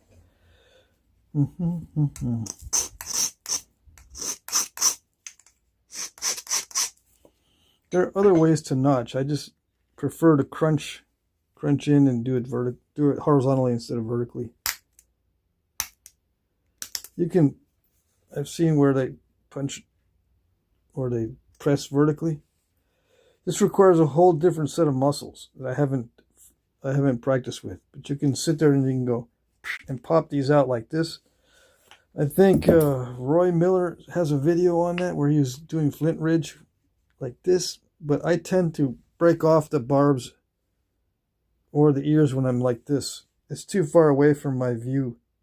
I need to be right up next to so I can see what I'm doing. I can't be like this. I've tried many times to set the flaker on the platform, or there I go. It's hard to kick the internet culture. Set the flaker on the edge and then go like this and use leg assist pressure to pop those flakes out. When I do that, I blow out the barb or the ear because I can't see precisely what I'm doing. There's always some variation. I don't know if it's physical or mental. Maybe I'm not coordinated enough physically, or mentally I just do not see what I'm doing, or maybe both. But that's why I sit here like this, really hunched over and crunching these in horizontally. Yeah. Believe me, I've tried different things. You know me, I've tried different especially different tool materials. I've tried different techniques as well, not just different tool materials.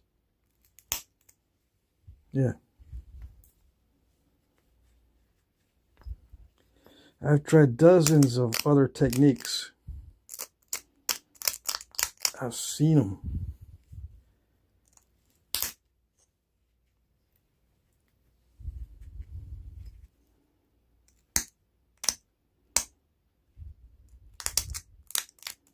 I've seen them and tried them. And often I had to come up with my own techniques in order for me to actually accomplish something.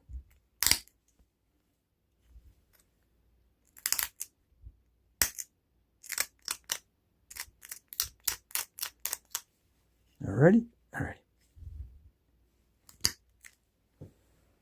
Too dull.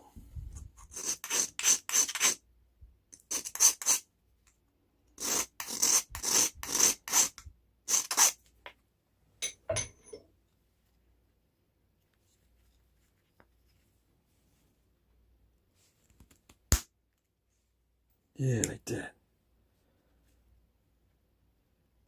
When it goes well like this, I consider myself lucky.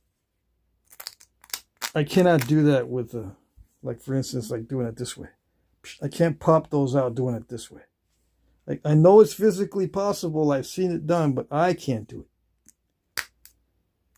At least not without a lot of extra time practicing that particular technique. And time is something I don't have. Yeah. Even living by myself, time is still something I don't have.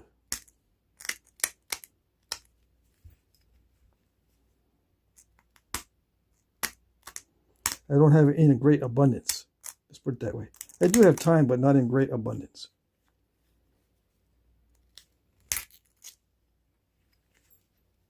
Yeah, that worked out. If it would only focus.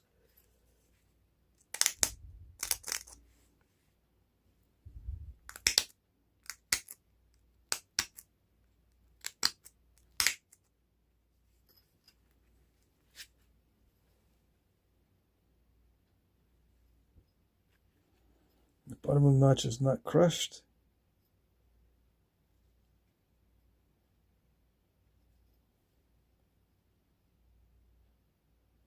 Right.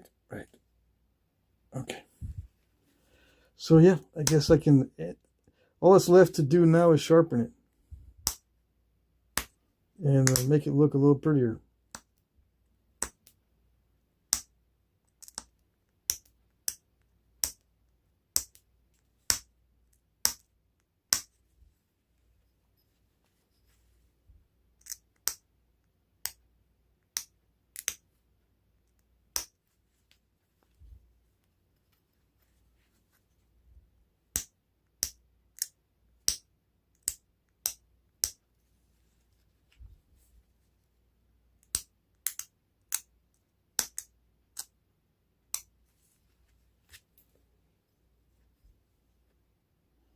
And figure out what I'm going to do with the bottom. What am I going to do with the base? Well, I need to make it more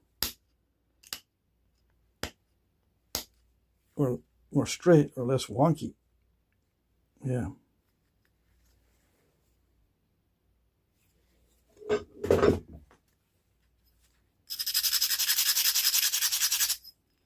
could put a thinning flake down the middle of each side. But this one's already got, it's already got one. I can still try to do it. Put a thinning flake down the middle of each face.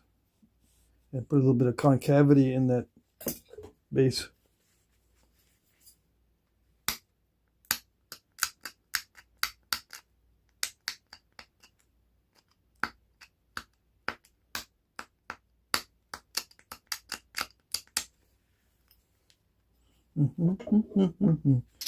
Looks amazing. Thank you.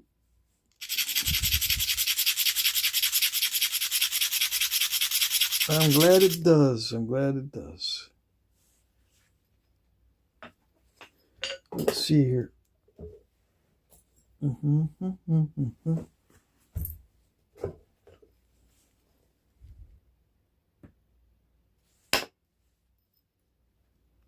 Yeah, flakes like that are good. Not too drastic.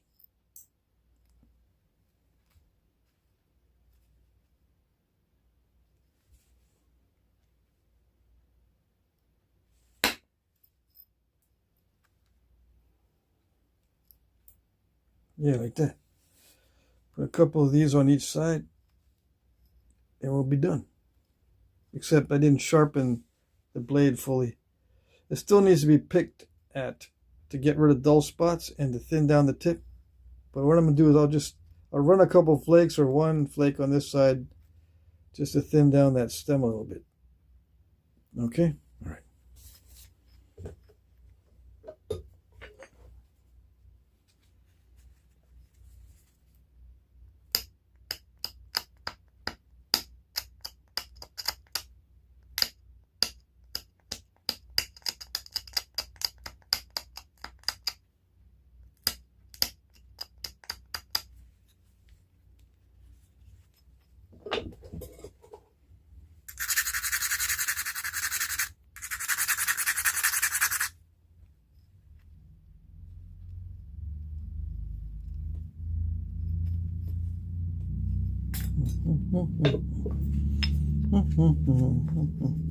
Proper preparation is vital.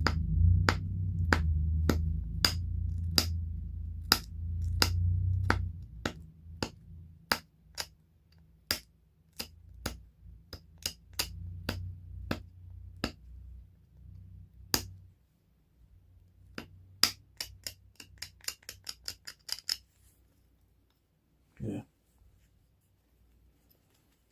Oh. Make sure I don't put step fractures in this side. Hold on a second. See, I messed that up. Messed that up right there.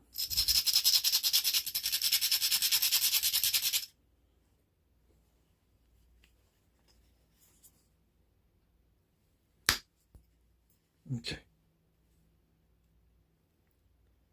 All right. Yes.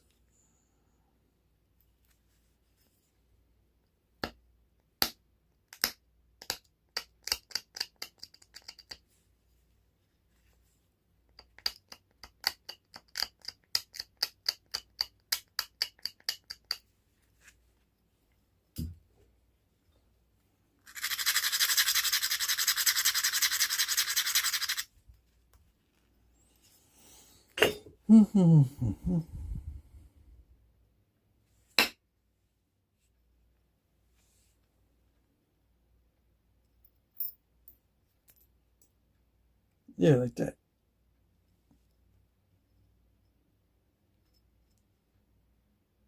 Good. Nice and symmetrical. Yeah.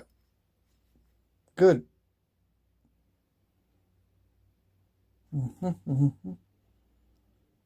Maybe a little bit more work on symmetry, but that's it. Yeah. I like to make sure the notches look just right.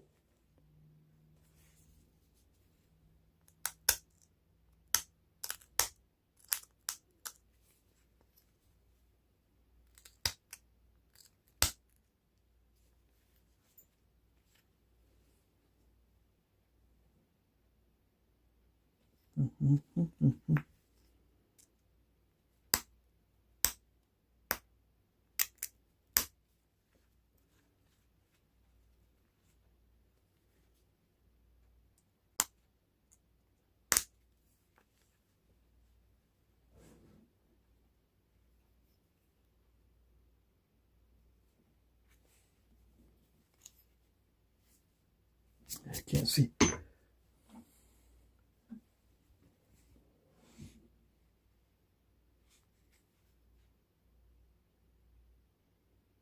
Yeah, I don't know what you would call that. But that's it. Yeah, I just need to sharpen the edges.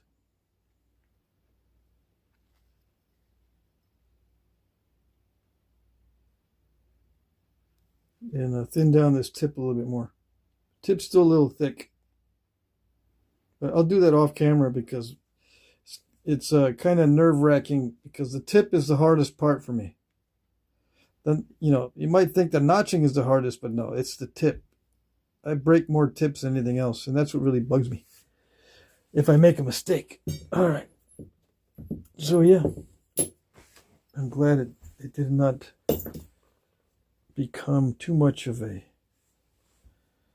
chore to get a symmetry, so it looks okay. It looks good. Yeah. And the translucency is awesome on these agates. Let's see. Where's my flashlight?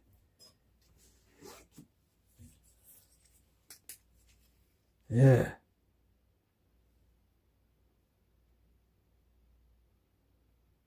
Sweet.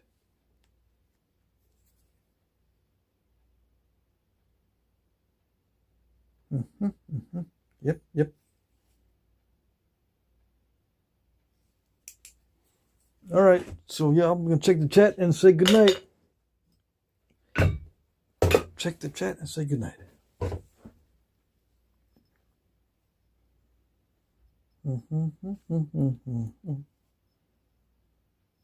And let's see.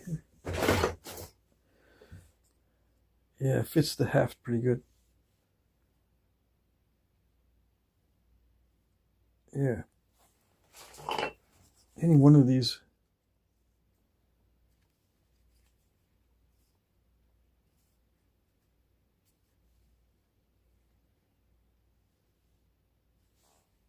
This is the one I normally use for the video points.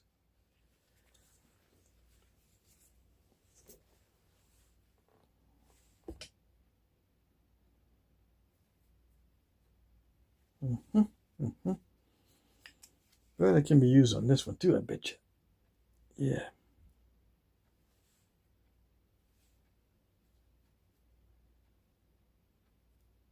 But anyways.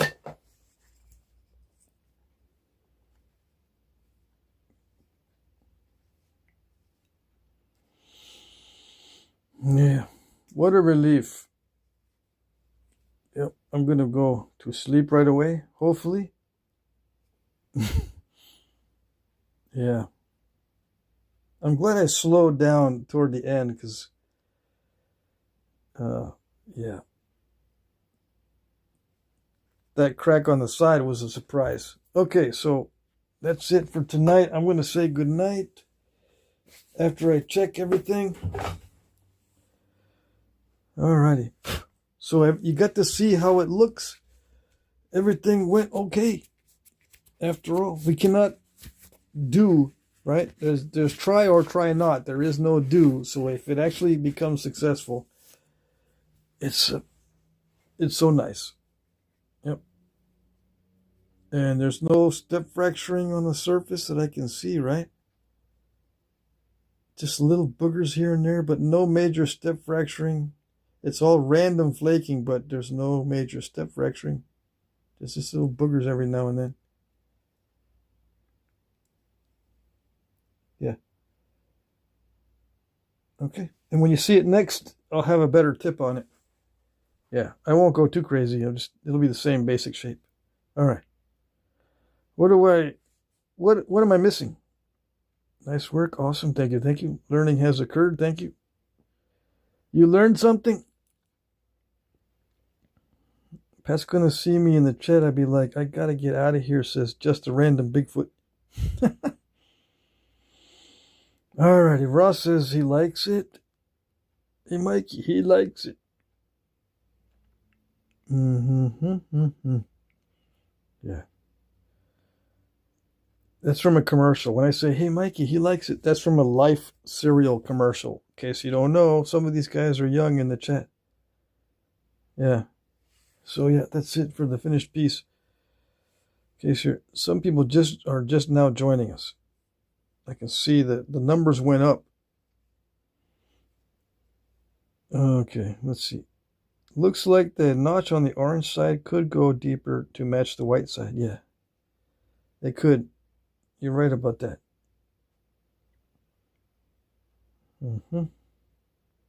But the orange side, yeah, I could go. It could go deeper. Yeah. I just quit while I was ahead. Yep.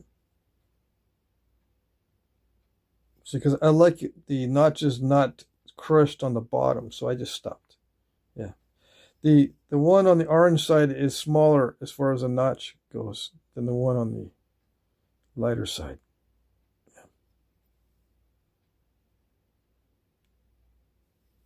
Yeah. Yep.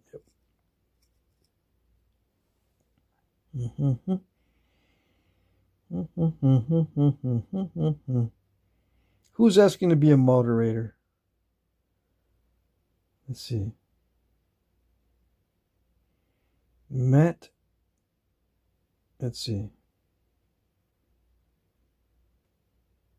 Why does everyone want to be a mod? Yeah, why is that? No, it's okay. I like putting people in timeout by myself. Yep. Just a tad, but it looks great. Yeah, I might do it off camera. It just depends. I got to make a deeper or a longer tool so I can do deeper notches without worrying too much. Right? So the one I'm using is a little bit worn down. I do like to have a little bit more length on these notching tools. This is a little bit too short. But I can still get in there. Yeah. I'll just do it off camera. If I feel the urge, I will do that off camera.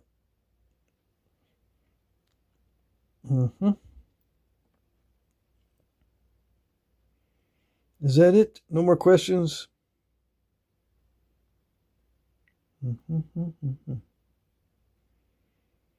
Yep.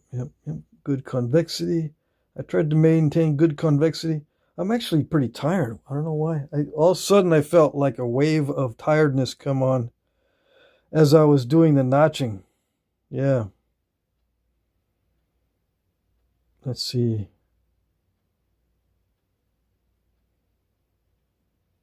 So yeah, I got a little snack waiting for me, and then I'm going to go to bed. Was it fun? I'm glad it was. Yep, the stress wiped. out Marty Smith. Yeah, he made a David Sullivan says he made a mini Yoda spear reselect. Somebody wants to be banned.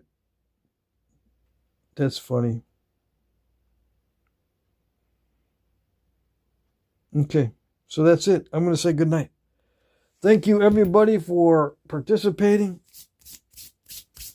I really feel tired. So I'm just going to say good night. I'll see you tomorrow, right? Tomorrow's Thursday. Yeah. I'll have a chance to rest up tomorrow. Okay? We'll see you then. Take care, everybody. Bye-bye.